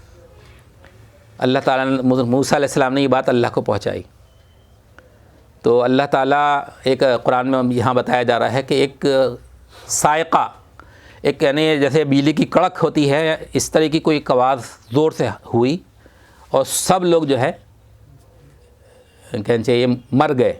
قرآن نے یہاں پہ جو چیز استعمال کی اس سے لگتا کہ وہ مر گئے، بے جان ہو گئے ایک دم سب لوگ۔ پھر اللہ تعالیٰ بتاتا ہے کہ ہم نے تمہیں دوبارہ زندگی عطا کی۔ حالانکہ توریت میں جس کی تفصیلات ہیں اس میں یہ ہے کہ انہوں نے مطالبہ کیا کہ ہم اللہ کو دیکھنا چاہتے ہیں، تو اللہ کو دیکھا انہوں نے، اور آگے پھر توریت نے یہ بتایا ہے کہ اللہ تعالیٰ کو دیکھنا چاہا لیکن وہ دیکھ نہیں سکے، یعنی وہ ایسا لگتا ہے کہ باقاعدہ تحریف ہوئی۔ اصل بات تو یہی تھی دیکھ نہیں سکے تھے، لیکن اس میں یہ بڑھا دیا انہوں نے ایک جگہ۔ تو اللہ تعالیٰ نے کہا دوبارہ زندگی ہم نے تمہیں عطا کی اس حادثے کے بعد، ورنہ تم مر گئے تھے اس صاعقے کے بعد۔ پھر اللہ تعالیٰ نے جس نعمت کا ذکر کیا ہے اگلی آیت میں وہ ہے کہ ہم نے تم پر ابر کا سایہ کیا۔ اب میں بنی اسرائیل جو 6-7 لاکھ لوگ تھے تقریباً جو مصر سے آئے تھے، ان کے پاس کچھ نہیں تھا، کوئی خیمہ نہیں تھا، کوئی گھر نہیں تھا، اور جو صحرائے سینا ہے اس میں جو ہے ان کو رہنا تھا، ٹھکانہ ان کا وہی تھا، ابھی وہیں پہ آئے تھے وہ۔ تو اللہ تعالیٰ نے اس نعمت کا خاص طور سے ذکر کیا ہے کہ ہم نے ابر کا سایہ کیا، یعنی اگر وہاں پہ ابر نہ ہوتا، مستقل ابر دن میں، تو کچھ ہی دن میں یا کچھ ہفتوں میں قوم ہلاک ہونے لگتی، کیونکہ صحرائے سینا میں جو ٹیمپریچر ہے وہ کافی بڑھ جاتا ہے۔ تو اللہ تعالیٰ نے اس بات کا ذکر کیا کہ ہم نے ابر کا سایہ کیا تمہارے اوپر جب تمہارا کوئی گھر اور خیمہ نہیں تھا۔ اس کے بعد جو ہے اس کا کہنا چاہیے اس بات کا ذکر کیا ہے کہ ہم نے من و سلوہ اتارا، کھانے کو نہیں تھا کچھ، اور وہ صحرائے سینا ایسا ہے جہاں کچھ پیدا بھی نہیں ہوتا ہے۔ تو اللہ تعالیٰ نے اس خصوصیت کا خاص بات کا ذکر کیا کہ ہم نے تمہارے اوپر من و سلوہ نازل کیا۔ من اور سلوہ، من کے بارے میں آتا ہے کہ رات میں جیسے شبنم گرتی ہے نا، اس طرح شبنم کی طرح زمین پہ گرتا تھا اور وہ جم جاتا تھا، یعنی جیسے باجرہ ہوتا ہے یا جیسے دھنیا ہوتا ہے اس طرح اتنا موٹا موٹا. اور اس علاقے میں اللہ تعالیٰ نے بکثرت جو ہے پرندے بھیجے جن کو بہت آسانی سے لوگ شکار کرتے تھے اور اس کا گوشت اس من کے ساتھ کھاتے تھے. تو من و سلوہ کا اللہ تعالیٰ نے ذکر کیا کہ ہم نے اس نعمت کو تمہارے اوپر نازل کیا. اس کے بعد اس بات کا ذکر کیا ہے آیت نمبر 60 میں کہ وہاں پانی بھی نہیں تھا پینے کا. قریب میں سمندر تو تھا لیکن سمندر کا پانی تو نہیں پیا جاتا، میٹھا پانی نہیں تھا. حضرت موسیٰ نے یہ درخواست بھی پہنچائی اللہ تعالیٰ کے سامنے کہ میٹھا پانی ہونا چاہیے. تو اللہ تعالیٰ نے بات کا ذکر کیا کہ ہم نے موسیٰ سے کہا کہ چٹان پہ اپنا عصا مارو. تو جیسے انہوں نے عصا مارا، فقل نضرب بعصاک الحجر فانفجرت منہ اثنتا عشرۃ عینا، کہ انہوں نے عصا مارا تو اس چٹان میں سے 12 چشمے پھوٹ بہے اور ہر قبیلے نے جان لیا کہ اس کے پانی لینے کی جگہ کیا ہے. 12 قبیلوں کا ذکر کیا. وجہ اس کی یہ ہے کہ بنی اسرائیل میں 12 قبیلے تھے. حضرت یعقوب کے جو 12 بیٹے تھے ان سے 12 قبیلے وجود میں آئے تھے. ان میں آپس میں لڑائی جھگڑا نہ ہو، اور پانی تو بڑی نعمت ہے، تو 12 چشمے جو ہے جاری ہوئے سب ہر قبیلے کی الگ، تاکہ جھگڑا نہ ہو. اور بتاتے ہیں لوگ کہ وہ چٹان آج بھی موجود ہے، یہاں تک کہ اس چٹان پہ ان 12 چشموں کے بہنے کی نشانیاں بھی ہیں. تو اس کا ذکر کیا ہے کہ اللہ تعالیٰ نے جو ہے 12 چشمے بہا دیے. پھر اللہ تعالیٰ نے جو ہے ایک عہد کا ذکر کیا ہے کہ ہم نے تم سے عہد لیا تھا، وفاداری کا عہد، نیکی کا عہد، دین پہ قائم رہنے کا عہد، شریعت کو فالو کرنے کا عہد، کچھ بھی آپ معنی پہنائیں. تو وہ عہد کا جو ذکر کیا اس میں بتایا کہ ہم نے طور کو تمہارے اوپر اٹھا کر عہد لیا. اب اس کی مطلب شکل کیا ہوگی ہم نہیں سمجھ سکتے، لیکن یہ کہ کچھ ایسا خوفناک ایسا منظر بنا جیسا کہ پہاڑ اوپر سے ہمارے اوپر گر جائے گا. جھک گیا پہاڑ بنی اسرائیل کے اوپر. ایک ہیبت ناک منظر تھا، اور اس وقت وہ عہد ان سے لیا گیا وفاداری کا. اس کا ذکر اللہ تعالیٰ نے کیا ہے. آپ دیکھیں گے ہمارے یہاں بھارت میں کرشن کی کہانیوں میں بھی کہانی ہے نا کہ انہوں نے بھی پہاڑ اٹھا لیا تھا. نہیں کرشن کی اس میں بھی ہے پہاڑ اٹھانے کا ذکر. تو اور اگر آپ تھوڑا تفصیل میں جائیں گے تو حضرت موسیٰ کے واقعے میں اور کرشن کے واقعے میں بہت ساری مماثلتیں ہیں، بہت ساری. حد تو یہ ہے کہ معنی میں بھی موسیٰ کا جو مطلب ہوتا ہے تقریباً وہی مطلب کرشن کا بھی ہوتا. تو لگتا ہے کہ وہ واقعہ وہاں سے ادھر آیا تو تھوڑا نمک مرچ لگ کے تھوڑا سا کچھ اور ہو گیا. تو اس کا ذکر ہے پہاڑ کو اٹھا کر عہد لینے کا. اس کے بعد ایک اور ذکر کیا اللہ تعالیٰ نے، وہ ہے ان کے بنی اسرائیل میں کسی آدمی نے کسی کو قتل کر دیا. تو یہ پتہ نہیں چل رہا تھا کہ قتل کس نے کیا. تو اللہ تعالیٰ نے اس موقع سے ایک حکم دیا، اور وہ حکم ایسا تھا جس کے ذریعے سے اللہ تعالیٰ ان کی اصلاح بھی کرنا چاہتا تھا اور وہ جو چیز چھپی ہوئی تھی اس کو کھولنا بھی چاہتا تھا. چنانچہ اللہ تعالیٰ نے حکم دیا بنی اسرائیل کو کہ گائے ذبح کرو. اور گائے کی تو دل میں تقدیس بیٹھی ہوئی تھی، اور گائے کو ذبح کرنے کا اللہ تعالیٰ نے حکم دے دیا. تو یہود نے جو ہے ٹالنے کے لیے اللہ تعالیٰ سے کہا، حضرت موسیٰ سے کہا کہ اللہ سے پوچھ کے بتاؤ کیسی گائے ذبح کریں. تو اللہ تعالیٰ نے بتایا کہ وہ ایسی گائے ہو کہ نہ تو بچھیا ہو اور نہ بوڑھی ہو. تو جوان یعنی ایک خصوصیت کا ذکر کیا. تو اب اور پریشانی میں مبتلا ہوئے بنی اسرائیل تھوڑے، یعنی گویا کے قریب بھائی جس گائے کی وہ پوجا کرتے تھے اسی تک بات پہنچ رہی. تو جو ہے پھر انہوں نے اللہ تعالیٰ سے کہا، موسیٰ سے کہا حضرت اللہ تعالیٰ سے پوچھو کہ جو ہے اور کوئی نشانی اس کے ساتھ. تو اللہ تعالیٰ نے کہ ایسی گائے ہو جس سے کوئی خدمت نہ لی جاتی ہو، نہ یعنی ہل بھی نہ جوتتی ہو، دودھ بھی اس کا جو ہے لوگ نہ استعمال کرتے ہوں. اب اور قریب ہو گئے وہیں، پھر بھی ٹالنے کی کوشش کی بنی اسرائیل نے، کہا ہمیں اشتباہ ہو گیا ہے، ہم کنفیوز ہو گئے، کون سی گائے ہے ذرا آپ پوچھ کے بتاؤ. تو اللہ تعالیٰ نے کہا کہ وہ ایسی گائے ہے جو شوخ زرد رنگ کی ہے، یعنی انگلی رکھ کے اللہ تعالیٰ نے گویا کہ بتا دیا کہ یہ والی گائے جس کی وہ پوجا کرتے تھے. تب انہوں نے اس گائے کو ذبح کیا، فذبحوها وما كادوا يفعلون قرآن میں آتا، بس انہوں نے ذبح کیا حالانکہ وہ ذبح کرتے نظر نہ آتے تھے۔ تو اس بات کا اللہ تعالیٰ نے ذکر کیا۔ جب وہ گائے ذبح ہو گئی تو اللہ تعالیٰ نے، یہ بات قرآن میں نہیں ہے لیکن حدیث میں ہے، صحیح حدیث میں اللہ تعالیٰ نے جو ہے یہ حکم دیا، قرآن میں بہت مجمل سا اشارہ ہے، اللہ نے یہ حکم دیا کہ اس گائے کے ایک پیس سے، گوشت کے ایک پیس سے وہ جو مقتول کی لاش ہے اس پر ضرب لگاؤ۔ تو جب اس گائے کی پیس سے مقتول پہ ضرب لگائی گئی تو مقتول جو ہے وہ زندہ ہو گیا تھوڑی دیر کے لیے، اور اس نے بتایا کہ مجھے کس نے قتل کیا۔ تو اللہ تعالیٰ نے ایک کام سے جو ہے بہت ساری باتوں کو، گائے کی جو تقدیس تھی اس کو ختم کیا، ایک لا ینحل جو مقدمہ تھا اس کو سولو کر دیا، اور لوگوں کو سمجھایا گیا کہ جس کی تم پوجا کرتے ہو دیکھو اس کو ذبح کرنے سے کوئی عذاب نہیں آیا، بلکہ ایک مسئلہ حل ہو گیا تمہارا، ایک مقدمے کا سولوشن نکل آیا۔ تو یہ بہت ساری انعامات کا ذکر اللہ تعالیٰ نے بنی اسرائیل کا کیا ہے۔ اس کے بعد اللہ تعالیٰ نے انہی کے ساتھ ساتھ، میں نے جس کو ہیڈنگس میں الگ الگ کر دیا لیکن یہ ساتھ ساتھ ہیں سب چیزیں، انعامات کا ذکر بھی ہے اور ساتھ میں پھر بنی اسرائیل کے جرائم کا ذکر ہے ان آیات کے اندر۔ بنی اسرائیل نے کون کون سے جرم کیے، کرائم کیے۔ تو اس میں سب سے پہلی بات جو اللہ تعالیٰ نے کہی ہے وہ یہ کہ بنی اسرائیل جو ہے کم قیمت پر اللہ کی آیات کو بیچ ڈالتے تھے۔ کم قیمت پر اللہ تعالیٰ کی آیات کو بیچنا، اس کا مطلب یہ ہے کہ آیات جو اللہ تعالیٰ کی ہیں وہ تو اس لیے ہیں کہ ان کی عاقبت ثمرے، آخرت ان کی ٹھیک ہو، لیکن وہ اپنی دنیاوی فائدوں کے لیے ان آیات کا غلط استعمال کرتے۔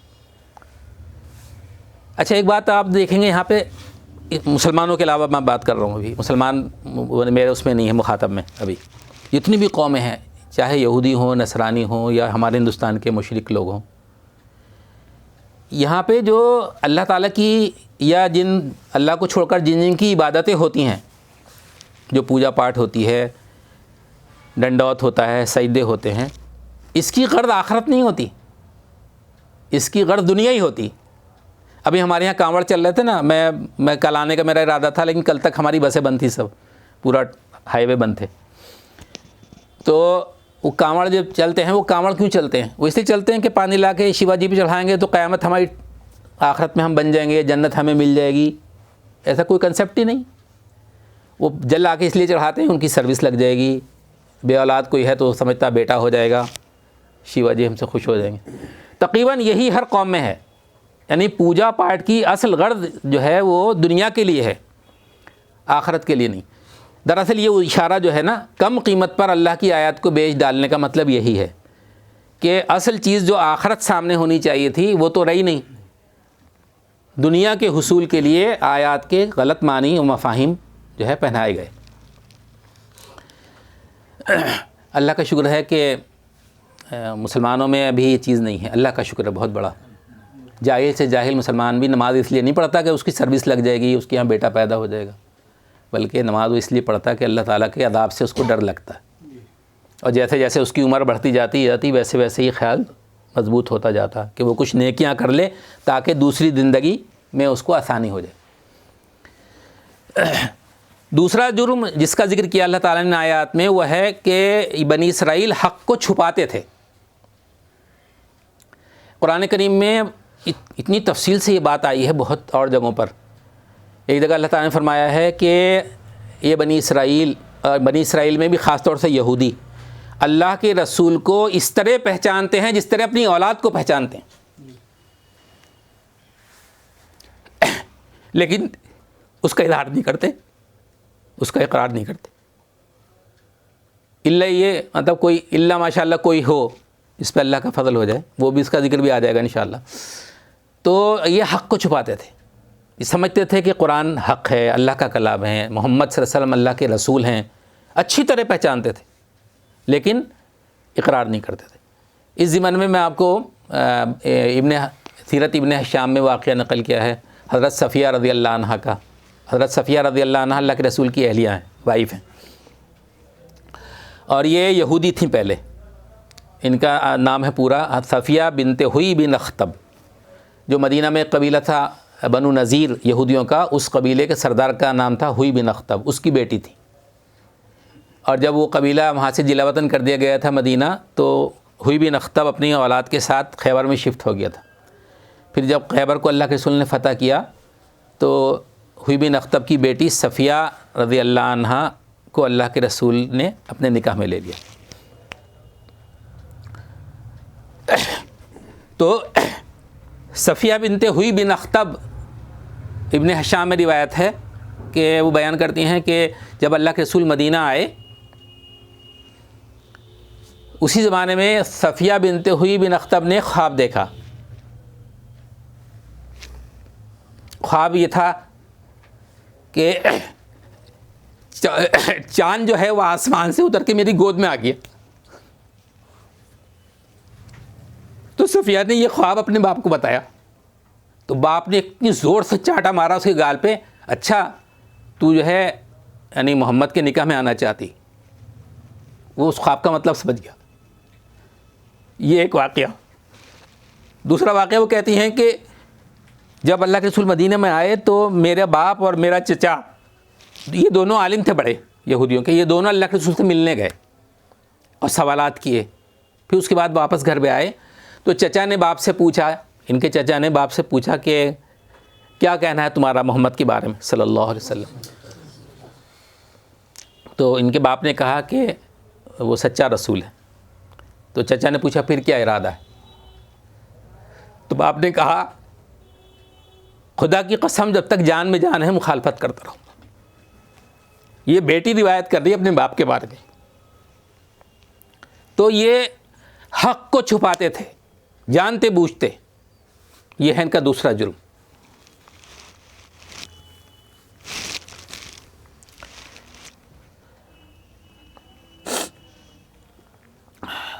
تیسرا جرم کا ذکر کیا ہے انہوں نے، اللہ تعالیٰ نے، کہ یہ حق کو مشتبہ بھی بناتے تھے. یعنی چھپاتے ہی نہیں تھے بلکہ حق کو مشتبہ بناتے تھے، شک پیدا کرتے تھے. اللہ کے رسول کے بارے میں کچھ ایسی افواہیں پھیلاتے تھے ان کی کریکٹر کے بارے میں. آج بھی ہو رہا ہے یہ. تو مشتبہ بناتے تھے حق کو. لوگ کنفیوز ہوتے تھے. نفاق اس لیے تو پھیلا، لوگ کنفیوز ہو گئے وہاں پر، اور اس میں سب سے بڑا دخل انہی یہودیوں کا تھا. ایک اور جرم کا ذکر کیا اللہ تعالیٰ نے آیت نمبر 44 میں کہ دوسروں کو نیکی کا راستہ بتاتے ہیں لیکن خود جو ہے نیکی کے کاموں سے ہمیشہ دور رہتے ہیں. پوری بنی اسرائیل کی تاریخ میں یہی ہے. بہت ہی ابھرا ہوا جرم ہے ان کا. پھر آیت نمبر 51 میں ذکر کیا ہے کہ انہوں نے بچڑے کو معبود بنایا، جس کا میں نے ابھی ذکر کر دیا. پھر اس کے بعد آیت نمبر 59 میں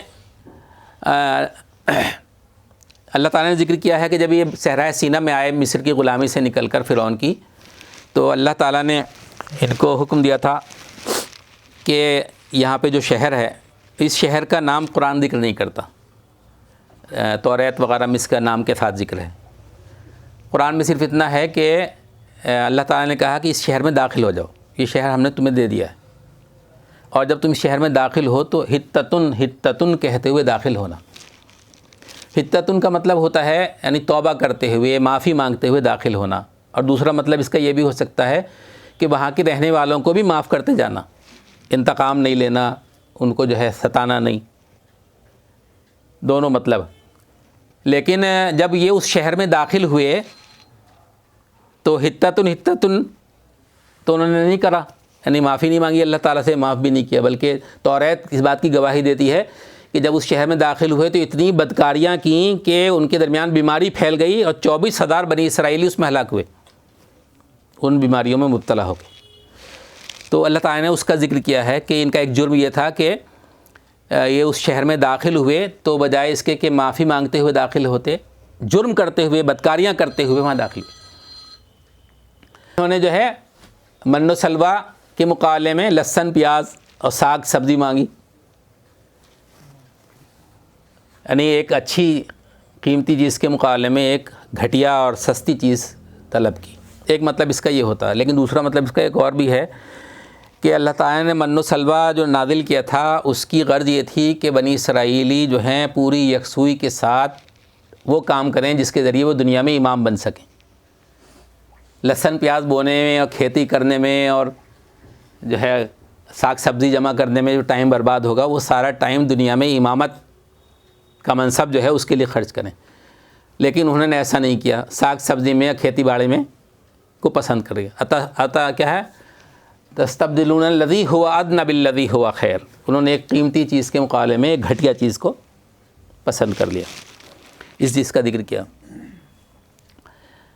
اللہ کی آیات سے کفر کیا، اس کا بھی ذکر ہے یہاں پہ. انبیاء کو قتل کیا، ان کا ایک بہت بڑا جرم قرآن نے جگہ جگہ بیان کیا کہ انہوں نے نبیوں اور رسولوں کو قتل کیا ہے. آگے میں ذکر کروں گا. یہ کہتے تھے مدینہ میں کہ ہم تو اس کلام کو مانیں گے جو کلام بنی اسرائیل کے درمیان نازل ہوا. تو اللہ تعالیٰ نے اس موقع پہ سوال کیا کہ تمہارا جو دعویٰ ہے کہ ہم اسی کلام کو مانتے ہیں جو بنی اسرائیل پر نازل ہوا تھا، تو ہمارا سوال تم سے یہ ہے کہ تم نے بنی اسرائیل کے اندر جو نبی اور رسول تھے ان کو قتل کیوں کیا؟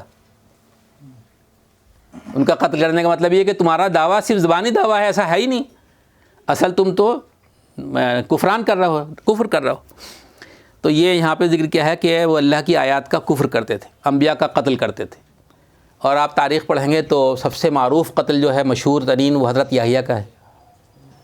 حضرت یحییٰ علیہ السلام کا انہوں نے قتل کیا. ان کے بادشاہ نے یہودیوں کے اپنی ایک معشوقہ جو طوائف تھی اس کے کہنے پر، اور پھر ان کا سر اتار کے تھالی میں رکھ کے اس معشوقہ کو جو ہے نظر کیا اس یہودی بادشاہ نے. یہ تو ایک مثال دی میں نے، ورنہ بہت سارے نبیوں کو انہوں نے قتل کیا، کیونکہ قرآن نے جگہ جگہ ذکر کیا ہے اور جمع کا صیغہ، یعنی ایک نبی کا قتل نہیں ہے، بہت سارے نبیوں کا قتل کیا. پھر ایک اور جرم کا ذکر کیا ہے یہودیوں کے، وہ ہے کہ انہوں نے سبت کے قانون کو توڑا. سبت کہتے ہیں سنیچر کو. جس طرح ہمیں مسلمانوں کے لیے جمعہ ہے، ایک مقدس دن، مبارک دن جس میں ہم جمع ہو کے اللہ تعالیٰ کی عبادت کرتے ہیں، اسی طرح یہودیوں کے لیے اللہ تعالیٰ نے سبت یعنی سنیچر کا دن طے کیا تھا. اور اس میں جو ہے کاروبار کرنا حرام تھا. کوئی بھی مصروفیت دنیاوی جو ہو وہ حرام اور ناجائز کر دی گئی تھی. یکسوئی کے ساتھ پورا دن اللہ کی عبادت میں گزارو. لیکن اس قانون کو انہوں نے توڑا. اور ایک بستی کا ذکر اللہ تعالیٰ نے قرآن کریم میں کیا ہے دوسری جگہوں پر، یہاں پر بھی کچھ اجمال کے ساتھ ہے کہ ایک بستی، غالباً وہ بستی کسی سمندر کے کنارے پر تھی یا کسی بڑے دریا کے کنارے پر تھی. تو اللہ تعالیٰ کی طرف سے آزمائش یہ ہوئی ان یہودیوں کی، اس بستی کے رہنے والے قبیلے یہودی کی، کہ وہ جو مچھلیوں کا شکار کرتے تھے تو باقی دنوں میں، ہفتے کے باقی دنوں میں ان کو شکار بہت کم ملتا تھا. لیکن جب سنیچر کا دن آتا تھا تو مچھلیاں خود بخود کنارے کی طرف آتی تھیں بڑی تعداد میں. اب سبت کا قانون تھا، وہ تقدس اس کا تھا دماغ میں، کچھ دن کشمکش ہوتی رہی. لیکن اس کے بعد بالآخر انہوں نے، شیطان نے ان کو ایک راستہ دکھا دیا کہ سبت کا قانون بھی نہیں ٹوٹے اور تمہارا شکار بھی پورا ہو جائے. چنانچہ وہ کیا کرتے تھے کہ سنیچر آنے سے پہلے اس ندی سے جو ہے کہنے چاہیے نالیاں کھود لیتے تھے. اور جب سنیچر آتا تھا تو ان نالیوں کے اندر پانی ہوتا تھا تو مچھلیاں جو ہیں اس نالیوں میں، نالوں میں، نہروں میں آ جاتی تھیں.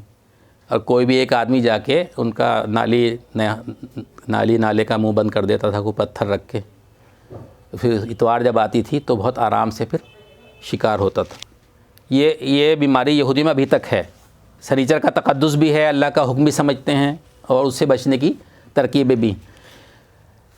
یہاں پر پہنچ کے میں ایک بات آپ سے کہوں، ہو سکتا ہے مطلب اچھی نہ لگے، تقریباً اسی سے ملتی جلتی بیماری ہمارے یہاں پائی جاتی ہے جس کو ہم ہیلا بولتے ہیں، جس میں اسپرٹ ختم ہو جاتی ہے. قانون کا جو ظاہری پہلو ہے اس کو تو فالو کر رہے ہیں آپ، جیسے یہودی فالو کر رہے تھے. بھائی انہوں نے کچھ بھی نہیں کیا، پہلے ندی نالا کھود کے رکھا تھا، شکار تو نہیں کیا تھا، شکار بعد میں کیا اتوار کے دن. تو بہرحال یہ ایک جرم ہے جس کا اللہ تعالیٰ نے ذکر کیا، سب کے قانون کو توڑنے کا ذکر کیا. اور اس میں سزا کا بھی ذکر کیا کہ جب اس بستی کے لوگوں نے سبت کا قانون توڑا اور ان کو تنبیہ کی گئی، وہ باز نہیں آئے، تو اللہ تعالیٰ نے ان کو بندر بنا دیا.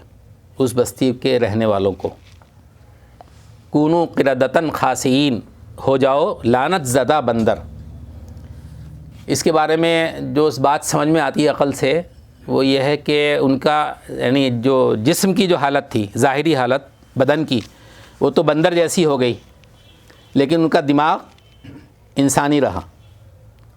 اگر دماغ بھی بندر جیسا ہو جاتا تو صدا کا کوئی مطلب ہی نہیں ہوتا، پھر وہ تو اس کھال میں بھی مست رہتے پھر۔ لیکن جب ان کے دماغ میں عقل اور علم موجود رہا اور جسم ان کا بندر جیسا ہوا، تو جو روایات ملتی ہیں بنی اسرائیل کی، اس میں ہے کہ وہ پوری قوم جو تھی یعنی شرم، ندامت اور جو ہے غصہ، ان سب کے ملے جلے جذبات کی وجہ سے کچھ ہی دن میں ہلاک ہو گئی، پوری قوم ختم ہو گئی۔ تو یہ کونو قردتن خاسئین، بندر بنا دیا اللہ تعالیٰ نے سب کا قانون توڑنے کے نتیجے میں۔ گائے ذبح کرنے کا جو جرم تھا وہ بھی پہلے ذکر آ گیا۔ گائے کی پوجا کرتے تھے، گائے ذبح کرنے سے بچنا چاہتے تھے۔ ایک اور جرم کا ذکر کیا ہے کہ اپنے بھائی بندوں کو قتل کرتے تھے، اور اتنی تفصیل سے اللہ تعالیٰ نے ذکر کیا ہے ان آیات میں کہ یہ اپنے بھائیوں کو قتل کرتے تھے، اور جنگوں میں جو ان کے بھائی گرفتار ہو کر آتے تھے تو فدیہ کا تبادلہ کرتے تھے چھوڑنے کے لیے، ایسے چھوڑتے نہیں تھے پہلے لاؤ پیسے لاؤ تب چھوڑیں گے، حالانکہ وہ جو گرفتار ہو کر آیا وہ بھی یہودی ہے، جس نے گرفتار کیا وہ بھی یہودی۔ اور اس کو تھوڑا سمجھنا چاہتے ہیں اگر ہم، تو یہ بات ذہن میں رہنی چاہیے کہ یہ یہودی جو قبیلے تھے مدینہ میں، یہ مدینہ کے مشرک قبیلوں کے ساتھ ان کے حلیفانہ تعلقات تھے۔ مثلا بنو قریظہ جو ہے وہ بنو اوس کے حلیف تھے، اور بنو نذیر جو ہے بنو خزرج کے حلیف تھے۔ تو جب اوس اور خزرج کے درمیان جنگ ہوتی تھی تو ان کے دوست قبیلے اپنے دوست قبیلوں کا ساتھ دیتے تھے، تو اس میں قتل بھی کرنا پڑتا تھا۔ یہودی نے یہودی کو قتل کیا، یہودی نے یہودی کو گرفتار کیا، پھر یہودی نے یہودی سے پیسہ لے کے چھوڑا، تو اس جرم کا اللہ تعالیٰ نے ذکر کیا۔ اور پھر یہ بتایا ہے کہ یہ تعویل بھی کرتے ہیں کہ ہم نے جو قتل تبادلہ کیا اس کا فدیے کا، تو اس کا حکم تو اللہ تعالیٰ نے دیا ہمیں کہ قیدی کو چھوڑو تو فدیہ لے سکتے ہو۔ تو اللہ تعالیٰ کہتا ہے کہ اللہ تعالیٰ نے اس سے پہلے تم سے یہ بھی تو کہا تھا کہ آپس میں ایک دوسرے کی گردنیں نہیں مارنا، تو وہ تو بھلا دیا۔ یہ والی بات یاد رہی، افتؤمنون ببعض الکتاب وتکفرون ببعض، کیا تم قرآن کی کتاب کی ایک حصے کو مانو گے اور دوسرے حصے کا انکار کرو گے؟ اصل حکم تو یہ تھا کہ تم اپنے بھائیوں کو اپنی تلواروں سے ہلاک مت کرو، یہ تھا اصل حکم، تو اس کو بھلا دیا اور یہ یاد رہا۔ اس سے ایک بات سمجھ میں آتی ہے کہ اس کے پیچھے جو جرم ہے بنی اسرائیل کا، وہ اصل میں ہے مادہ پرستی، دنیا پرستی، دنیا ہی سب کچھ ہونا۔ دولت کیسے زیادہ سے زیادہ ہمارے پاس آئے۔ دنیا میں آج جو انٹرسٹ اور کہنا چاہیے سود کا فتنہ ہے، وہ یہودیوں کے ذہن کا ہے پورا۔ یہودیوں نے بکڑ جال پوری دنیا میں پھیلا رکھا سود کا۔ یہ دراصل یہودیوں کی خاص یعنی انتہائی مادہ پرست ہوتے ہیں، انتہائی مادہ پرست یہودی لوگ اپنے بھائی کو بھی قتل کر دیں گے اور اپنے بھائی سے بھی فدیہ لے لیں گے، چھوڑیں گے نہیں ایسے۔ تو اس کا جو ذکر اللہ تعالیٰ نے اس کے بعد جو ہے یعنی لوگوں کو گھروں سے نکالنے اس کا ذکر کیا، یعنی اپنے بھائیوں کو ہی گھروں سے نکال دیتے ہیں دولت کی خاطر، اس کا ذکر کیا۔ تو یہ بنی اسرائیل کے کچھ جرائم کا ذکر کیا گیا ہے۔ اس کے بعد اللہ تعالیٰ نے انہی آیات میں یہ بتایا ہے کہ اصل بنی اسرائیل کا زوم اور غرہ کیا ہے، کس غرے میں کس زام میں مبتلا ہیں بنی اسرائیل کے لوگ۔ تو اس کو 2-3 آیات الگ الگ جگہ پہ آئی ہیں۔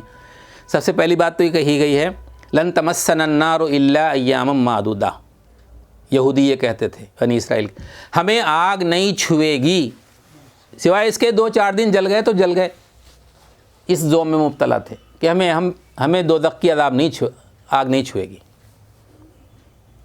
اس کا ذکر کیا اللہ تعالیٰ نے۔ دوسرے جو ہے اس بات کا ذکر کیا ہے کہ یہودی یہ کہتے تھے کہ آخرت کا جو گھر ہے یعنی جنت وہ صرف ہمارے لیے ہے، باقی دنیا کی دوسری قومیں اور انسان جو ہیں ان کو جنت نہیں ملے گی، ہم ہیں جنت کے ٹھیکیدار۔ اور یہ بات باقاعدہ اپنی زبانوں سے کہتے تھے کہ جنت میں کوئی نہیں جائے گا جب تک کہ وہ یہودی یا نصرانی نہ ہو جائے، یعنی بنی اسرائیلی نہ ہو، تب تک وہ نہیں جا سکتا جنت کے اندر۔ قرآن میں جگہ جگہ ان سب باتوں کا ذکر بار بار آیا، یہاں پر بھی آیا ہے، جو آیات ہمارے پیش نظر ہیں بھی سورہ بقرہ کی، کہ اس زام میں مبتلا ہیں۔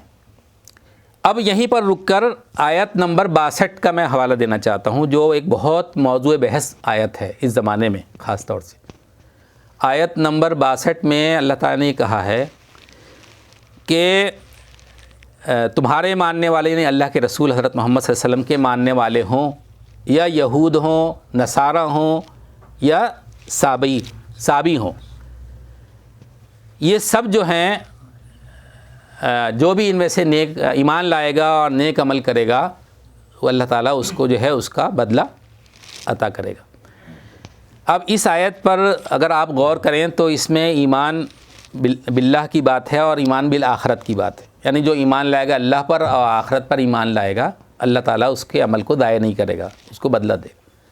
اس آیت سے اس زمانے میں کچھ روشن خیال مفکرین نے یہ نتیجہ نکالا ہے کہ ہر قوم جو ہے وہ اللہ تعالیٰ بخش دے گا، یہودی ہوں، نصرانی ہوں، عیسائی ہوں، سابی ہوں، کوئی بھی ہوں، جو اللہ کو مانتا ہو اور آخرت کو مانتا ہو، محمد صلی اللہ علیہ وسلم کو ماننے کی ضرورت نہیں ہے سب کو، ان کو ماننے بغیر بھی لوگ بخشے جائیں گے۔ یہ ایک اس زمانے میں بہت موضوع بحث آیت رہی ہے۔ اس سلسلے میں میں اپنے ساتھیوں کو بتانا چاہتا ہوں کہ دیکھیے، کوئی بھی آیت سیاق و سباق سے کاٹ کے آپ اس کا مطلب نکالیں گے، یہ ایمانداری کے خلاف ہے۔ آیت سے پہلے جو آیات ہیں اور آیات کے بعد جو آیات ہیں ان کو اب آپ بالکل الگ تھلگ کر دیں اور بیچ میں سے کوئی ایک آیت پکڑ لیں اور اس مطلب کے بنیاد پہ پوری ایک عمارت بنا لیں، یہ جو ہے ایمانداری کے خلاف بات ہے۔ اور یہاں پہ جو مفکرین یہ حرکت کر رہے ہیں وہ گویا کہ یہی حرکت کر رہے ہیں کہ سیاق و سباق سے کاٹ کے اس آیت کا یہ معنی پہنا رہے ہیں۔ یہاں پر اس آیت کا مطلب یہ نہیں ہے کہ اللہ تعالیٰ جو ہے ایمان کی کچھ تفصیلات بیان کر رہا کہ ایمان نام ہے صرف اللہ پر ایمان لانے کا اور آخرت پر ایمان لانے کا، ایسا نہیں ہے۔ ایمان کی تفصیلات اپنے مقام پر الگ الگ آئیں، سورہ بقرہ جب شروع ہوئی وہیں پہ بہت سی تفصیلات ہیں، اور یہ جو آیات اب ہمارے مطالعے میں ہیں اس میں جگہ جگہ اللہ تعالیٰ نے اس بات کو مزید کھولا ہے۔ اور ایک سب سے بڑا سوال یہ ہے کہ اگر قرآن کا منشا یہی تھا اور اللہ تعالیٰ کا منشا یہی ہے کہ جو اللہ کو مان لے گا اور آخرت کو مان لے گا وہ سب کا اجر اللہ تعالیٰ کے ذمہ ہے اور وہ سب بخشے جائیں گے، سب کو جنت ملے گی، تو اللہ کے رسول کے زمانے میں جو کشمکش ہوئی سابی لوگوں سے، یہودیوں سے، نصرانیوں سے، وہ کیوں ہوئی؟ ہونی نہیں چاہیے تھی، یعنی وہ تو بالکل بیکاری کام ہو گیا ایک دم، وہاں تو کوئی جھگڑا ہونا ہی نہیں چاہیے تھا۔ جب قرآن کا اگر منشا ہی یہ تھا، اگر رسول پہ ایمان لانا کمپلسری نہیں تھا تو کوئی جھگڑا ہی نہیں تھا۔ تو یہ مطلب نہیں ہے، سیاق و سباق سے کاٹ کے آپ ایک غلط معنی ہے جو لوگ پہنا رہے ہیں۔ اصل مطلب کیا ہے اس آیت کا؟ اصل مطلب یہ ہے کہ یہودی جو یہ دعویٰ کرتے ہیں کہ ہم اللہ تعالیٰ کے چہیتے ہیں، ہمیں آگ نہیں چھوئے گی، ہم جنت کے ٹھیکیدار ہیں، ہمارے علاوہ کوئی جنت میں نہیں جائے گا، ایسا نہیں ہے۔ چاہے مسلمان ہوں، چاہے یہودی ہوں، چاہے نصرانیوں میں سے ہوں، چاہے سابعین میں سے ہوں، جو بھی اللہ پر ایمان لائے گا اور آخرت کو پر یقین رکھے گا، اللہ تعالیٰ اس کو اس کا اجر دے گا۔ وہ مطلب نہیں، ایمان کی تفصیلات بیان کرنا مقصود نہیں یہاں پہ، ورنہ جھگڑا ہی نہیں ہوتا کسی بھی قسم کا۔ اصل چیز بس یہ اتنی بتانا تھا کہ یہ تمہارا جو دعویٰ ہے وہ دعویٰ صحیح نہیں ہے۔ تم جو یہ کہتے ہو کہ ہم اللہ کے چہیتے ہیں، ایسا نہیں۔ اللہ تعالیٰ سب اللہ کے بندے ہیں، سب کو اللہ نے پیدا کیا، سب کا اللہ کے نزدیک ایک صحیح مقام ہے۔ جو بھی ایمان لائے گا اور عمل صالح کرے گا وہ اجر پائے گا، یہ بتانا مقصود ہے۔ تو اس سے یہ جو ہے یہ جو بات کہی جاتی ہے یہ مناسب نہیں جو لوگ کہتے ہیں۔ اس کے بعد یہود کی جو اللہ کے رسول صلی اللہ علیہ وسلم کے زمانے میں جو حالت تھی اس کا ذکر ان آیات میں جگہ جگہ آیا ہے۔ اس میں ایک بات کا ذکر اللہ تعالیٰ نے کیا ہے کہ ان میں سے ہر شخص چاہتا ہے کہ وہ 1000 سال زندہ رہے، اور پھر اللہ تعالیٰ نے کہا 1000 سال زندہ رہنے کے بعد بھی تم عذاب سے بچو گے، اس کی کیا گارنٹی ہے؟ عذاب تو آئے گا ہی، پکڑے تو جاؤ گے۔ تو یعنی اس میں زندہ رہنے کی جو ہوس ہے اس کا ذکر کیا اللہ تعالیٰ نے. ان کی موجودہ کیفیت یہ ہے کہ ان میں سے ہر شخص یہ چاہتا 1000 سال زندہ رہے, اور اس خواہش میں یہ مشرکوں سے زیادہ بڑھے ہوئے ہیں. یہ قرآن نے کہا ان آیت, مشرکوں سے بھی آگے ہیں زندہ رہنے کی جو خواہش ہے. اور قرآن نے ایک جگہ نہیں کئی جگہوں پر یہی بات دہرائی کہ یہ جو ہے ہرگز بھی مرنا نہیں چاہتے. ہر شخص جو ہے وہ 1000 سال زندہ رہنا چاہتا ہے, مرنا نہیں چاہتا. سورہ جمعہ میں بھی یہی بات ہے جو اللہ تعالیٰ نے کہی, ہرگز بھی موت کی تمنا نہیں کریں گے. اور وجہ اس کی بتا دی کہ اس کی وجہ یہ ہے کہ جو کچھ یہ دنیا میں کرتے ہیں اس کی وجہ سے وہاں جاتے ہوئے ڈر لگتا, دنیا میں زندہ رہنا چاہتے. تو یہ جو یہ چیز اگر آپ دیکھنی ہو تو ابھی غازہ میں جو جنگ ہو رہی ہے مسلمانوں کی اور اسرائیل یہودیوں کی, اس میں دکھائی دے رہی. جس طرح فلسطین کے مسلمان قربانیاں دے رہے ہیں اور بے خوف جگری حیثیت سے لڑ رہے ہیں, ایک دم کوئی ڈر خوف ہے ہی نہیں. بلکہ کبھی کبھی میں دیکھتا ہوں ایسا بہنے لگتا ہے کہ پوری اسلامی تاریخ میں 1400 سال کی تاریخ میں اللہ کے رسول کی دور کے بعد شاید یہ پہلا دور ہے جس میں اتنی بڑی قربانیاں اتنی بے جگری سے فلسطین کے مسلمان دے رہے ہیں. اور دوسری طرف یہودی ہیں, وہ کتنی حفاظتی کوچ کے ساتھ میدان میں آتے ہیں پھر بھی بھاگتے ہیں چھوڑ کے. تو وہ جو قرآن نے بات کہی تھی وہ آج بھی اس میں بالکل وہ فٹ ہوتی ہے ان کے اوپر کہ ان میں سے ہر شخص چاہتا ہے کہ یہ 1000 سال جیے. یہ آیت نمبر 96 میں اس کا ذکر ہے. پھر آیت نمبر 97 میں بتایا ہے اللہ تعالیٰ نے کہ اللہ کے رسول کے زمانے میں یہ بنی اسرائیل خاص طور سے یہودی جو ہے حضرت جبرائیل کے دشمن بن گئے تھے. تو اللہ تعالیٰ نے اس کا ذکر کیا کہ جبرائیل کے جو دشمن ہے تو ان کو معلوم ہونا چاہیے کہ جبرائیل جو بھی کچھ کرتا ہے وہ اللہ کے حکم سے کرتا ہے.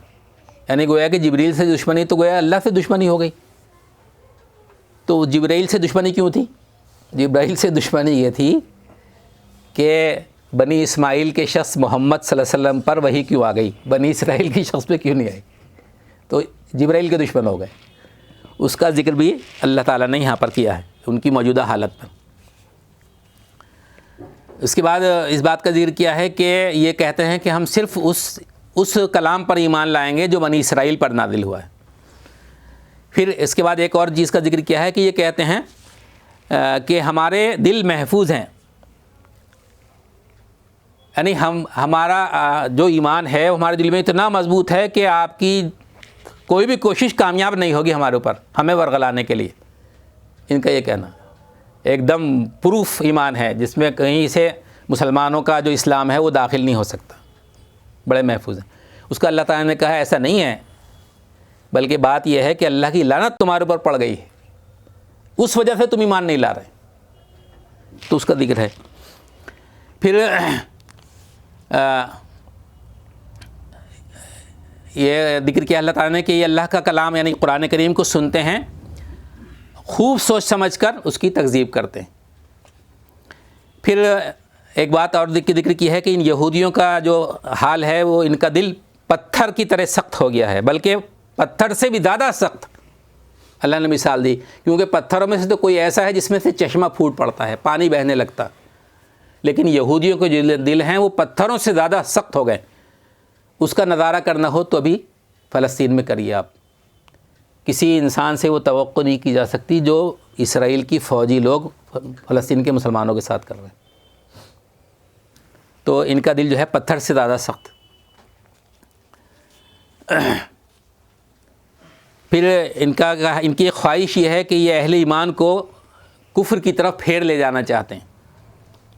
اس خواہش کا ذکر کیا اللہ تعالیٰ نے. پھر آخر میں اللہ تعالیٰ نے اہل ایمان سے یہ کہا ہے کہ یہ تم سے اس وقت تک راضی نہ ہوں گے جب تک کہ تم یہودی یا نصرانی نہ ہو جاؤ, ان کے طریقے پر نہ چلنے لگو, ان کی ملت میں شامل نہ ہو. اس سے کم پہ راضی نہیں ہوں گے.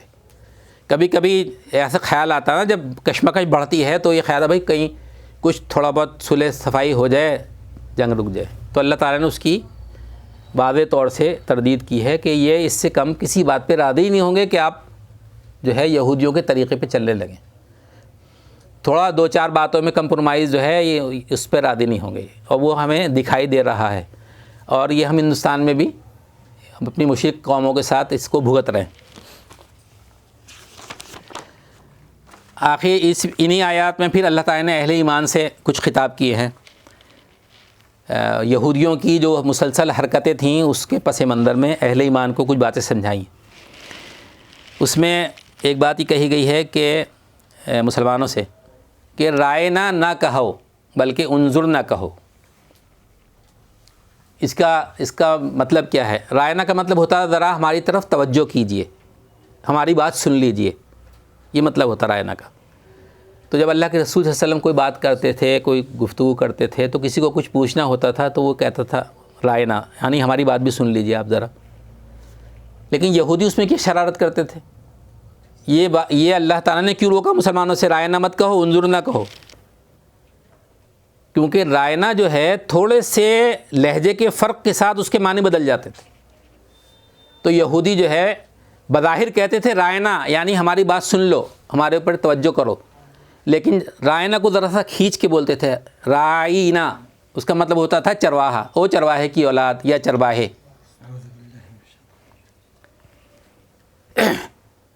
تو اللہ تعالیٰ نے مسلمانوں کو سمجھایا کہ یہ لفظ ہی چھوڑ دو، جس کے دو معنی جس کے ہوں اس لفظ کو چھوڑ دو تم. اس کے مقابلے میں رائنا کے مقابلے میں انظر نہ کہو، اس کا بھی مطلب وہی ہے لیکن اس میں دو مطلب نہیں. تو یہودیوں کی شرارت جو ہے وہ فیل ہو جائے گی. یہ مسلمانوں کو حکم دیا گیا. دوسرا مسلمانوں کو یہ حکم دیا گیا ان آیات کے اندر کہ جس طرح بنی اسرائیل نے حضرت موسیٰ کو پریشان کیا تھا اس طرح تم محمد صلی اللہ علیہ وسلم کو پریشان مت کرو. مختلف ہیلے بہانے سے جو تم سوالات کرتے ہو، الجھاتے ہو، مسلمانوں کے لیے جائز نہیں ہے کہ وہ اللہ کے رسول کو اس طرح پریشان کرے جس طرح یہودیوں نے حضرت موسیٰ کو پریشان کیا تھا. یہ قرآن میں اس کا حضرت موسیٰ کو پریشان کرنے کا ذکر کئی جگہ پر آیا ہے، بنی اسرائیل جو کرتے تھے. اس کے بعد اللہ تعالیٰ نے اہل ایمان کو یہ سمجھایا ہے کہ راستہ اور کہنا چاہے ہدایت صرف وہ ہے جو اللہ تعالیٰ نے تمہیں دی ہے.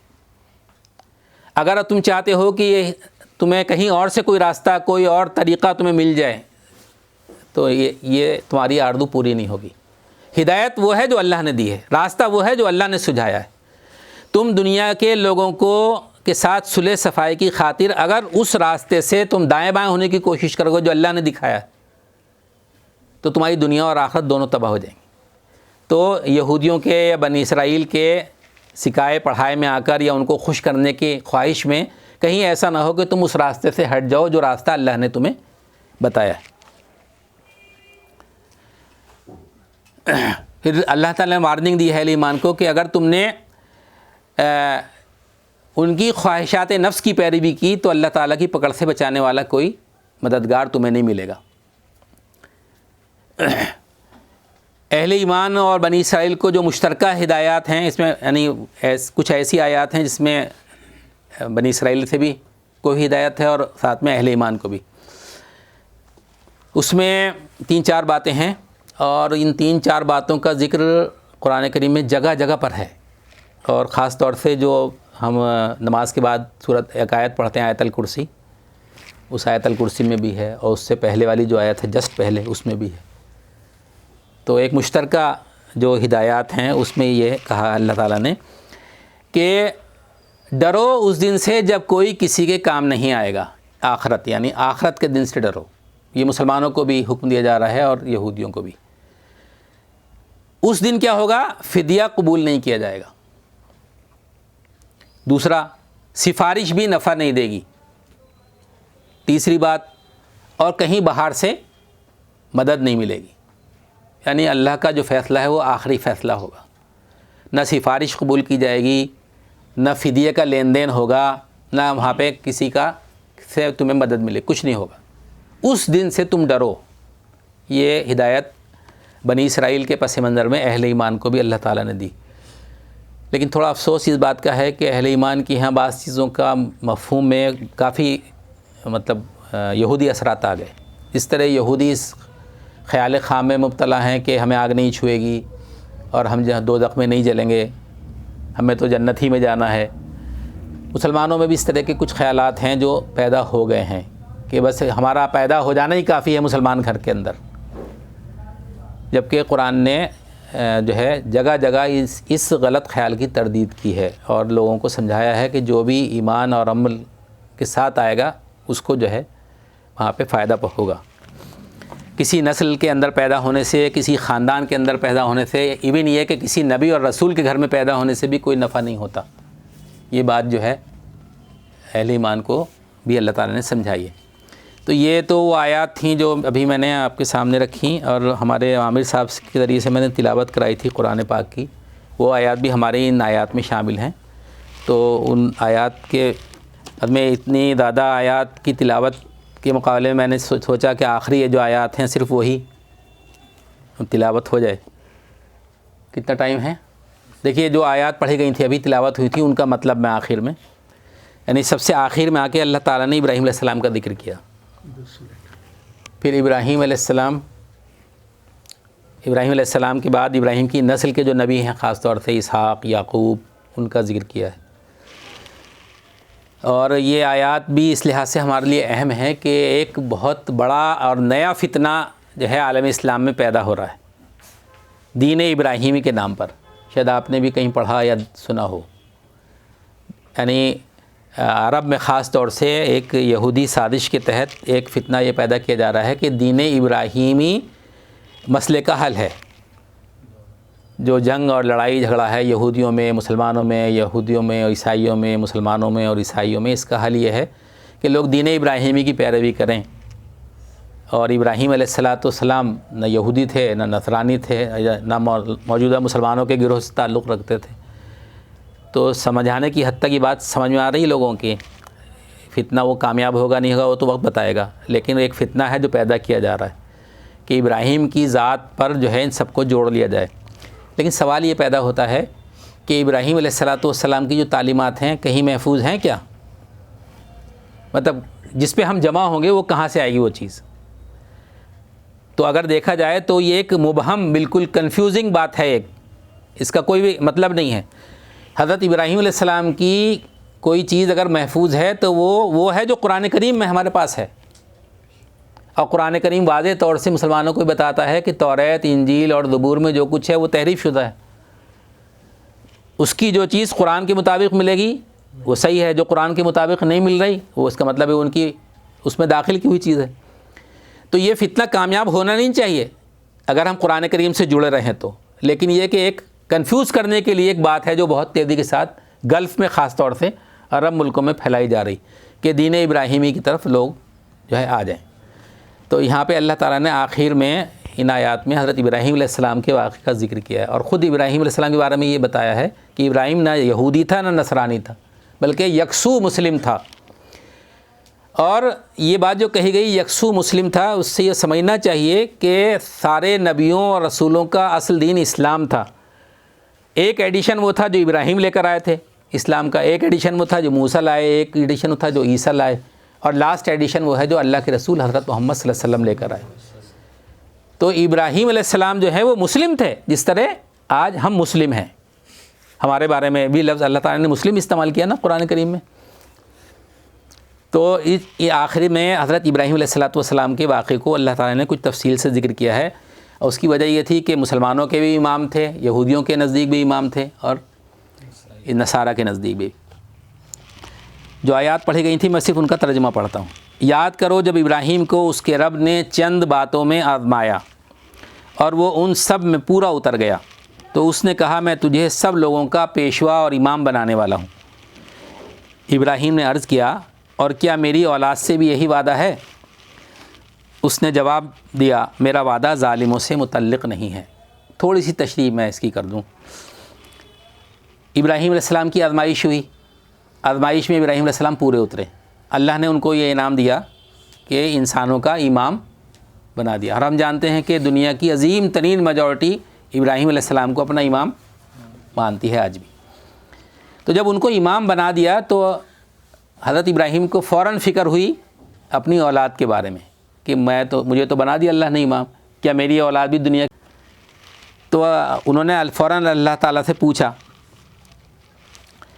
قال ومن ذریتی، اور میری اولاد یعنی میری اولاد بھی امامت کے منصب پہ رہے گی؟ قال لا ینال عہد الظالمین. تو اللہ تعالیٰ نے کہا کہ میرا وعدہ ظالموں سے متعلق نہیں. یہ نہیں کہا اللہ تعالیٰ نے کہ ہاں رہے گی، یہ بھی نہیں کہا نہیں رہے گی، بلکہ ایک اصولی بات کہی کہ میرا وعدہ ظالموں سے متعلق نہیں ہے. یعنی اس کا مطلب یہ ہوا کہ تمہاری اولاد میں بھی امامت رہے گی، لیکن جو تمہاری اولاد میں ظلم کی روش اختیار کریں گے وہ محروم ہو جائیں گے، اور جو عدل کی روش اختیار کریں گے امامت ان میں چلتی رہے گی. اسی اصول کی بنیاد پہ اللہ تعالیٰ نے بنی اسرائیل کو امامت کے منصب سے معزول کر دیا، اور بنی اسماعیل جو حضرت ابراہیم کے دوسرے بیٹے تھے، پہلے نمبر کے بیٹے تھے، امامت ان میں منتقل ہو گئی. قال لا ینال عہد الظالمین، میرا والا ظالموں سے متعلق نہیں. اور یہ کہ ہم نے اس گھر کعبے کو لوگوں کے لیے مرکز اور امن کی جگہ قرار دیا تھا، اور لوگوں کو حکم دیا تھا ابراہیم جہاں عبادت کے لیے کھڑا ہوتا ہے اس مقام کو مستقل جائے نماز بنا لو. اور ابراہیم اور اسماعیل کو تاکید کی تھی کہ میرے اس گھر کو طواف اور اعتکاف اور رکوع اور سجدہ کرنے والوں کے لیے پاک رکھو.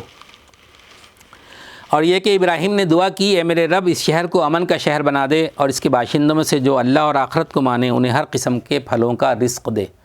یہ پھلوں کے رزق کی جو بات تھی، ثمر کا لفظ آیا ہے یہاں پہ، اور اس کا مطلب وہ صرف یعنی ڈرائی فروٹ اور تازہ فروٹ نہیں ہوتے، بلکہ ثمر میں جو اجناس ہیں یعنی گیہوں چاول یہ بھی شامل ہوتے ہیں. وہ بھی تو ثمر ہی ہے نا، جو پودا زمین سے اگا اس میں یا تو بھوسا ہے یا ثمر ہے یعنی دانہ ہے. تو یہ دعا جو مانگی گئی تھی اس کی وجہ یہ تھی کہ مکہ میں کچھ پیدا نہیں ہوتا تھا. وادی یہ غیر ذی زرعٍ عند بیتک قرآن میں آیا ہے، یعنی بے آب و گیا وادی جس میں گھاس بھی نہیں اگتی تھی.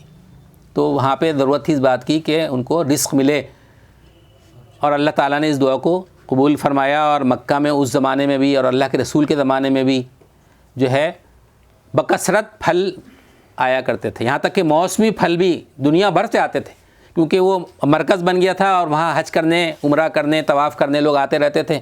ان کے ساتھ ساتھ دنیا جہان کا سامان بھی آتا رہتا تھا. آج بھی وہاں، آج آپ کو دلی جیسے شہر میں بھی اتنا اچھا پھل شاید نہ ملے جتنا اچھا پھل مکہ میں مل جاتا، کوئی سا بھی پھل. اور یہ کہ ابراہیم نے دعا کی پھلوں کا رزق، اور جواب میں اس کے رب نے فرمایا، اور جو نہ مانے گا دنیا کی چند روزہ زندگی کا سامان تو میں اسے بھی دوں گا، مگر آخرکار اسے جہنم کی طرف گھسیٹوں گا، اور وہ بدترین ٹھکانہ ہے. دیکھیے ابراہیم نے دعا کیا کی تھی. ابراہیم نے دعا یہ کی تھی، اے میرے رب اس شہر کو امن کا شہر بنا دے، اور اس کے باشندوں میں سے جو اللہ کو اور آخرت کو مانے ان کو پھلوں کا رزق دے، یعنی جو ایمان لائیں ان کو رزق دے. اس کے جواب میں اللہ تعالیٰ نے کہا کہ میں پھلوں کا رزق تو ان کو دوں گا، سب کو دوں گا پھلوں کا رزق، کافروں کو بھی دوں گا.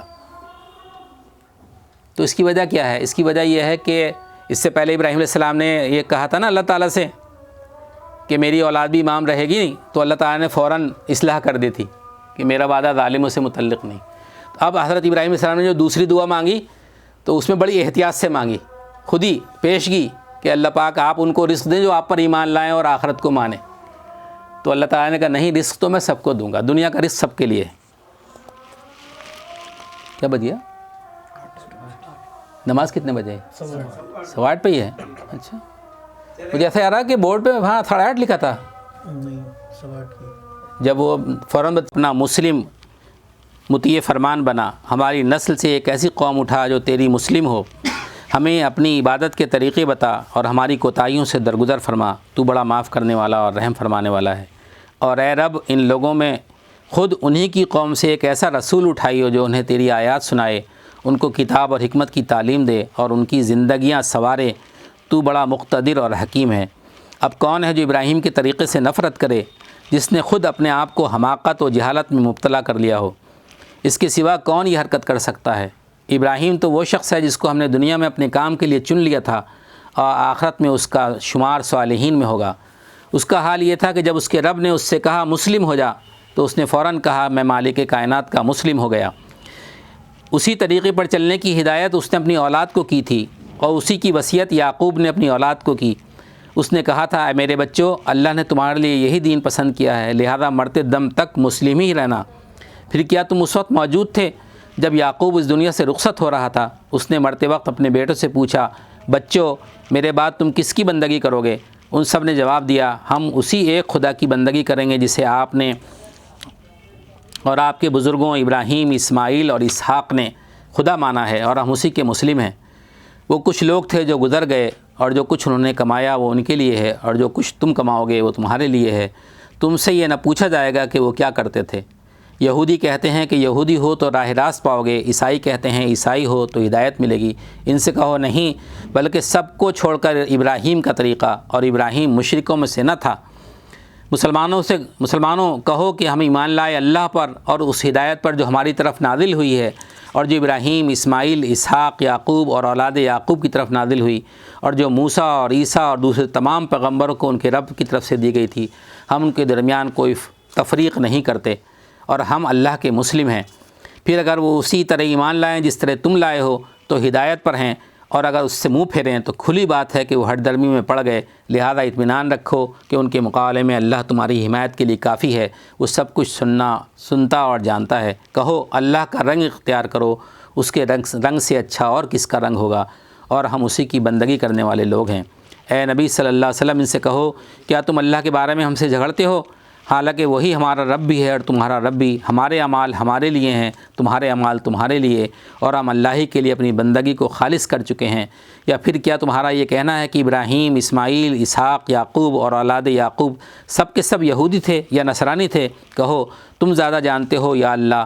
اس شخص سے بڑا ظالم اور کون ہوگا جس کے ذمے اللہ کی طرف سے گواہی ہو اور وہ اس سے چھپائے؟ تمہاری حرکات سے اللہ غافل تو نہیں ہے۔ وہ کچھ لوگ تھے جو گزر گئے، ان کی کمائی ان کے لیے تھی، اور جو تمہاری کمائی تمہارے لیے۔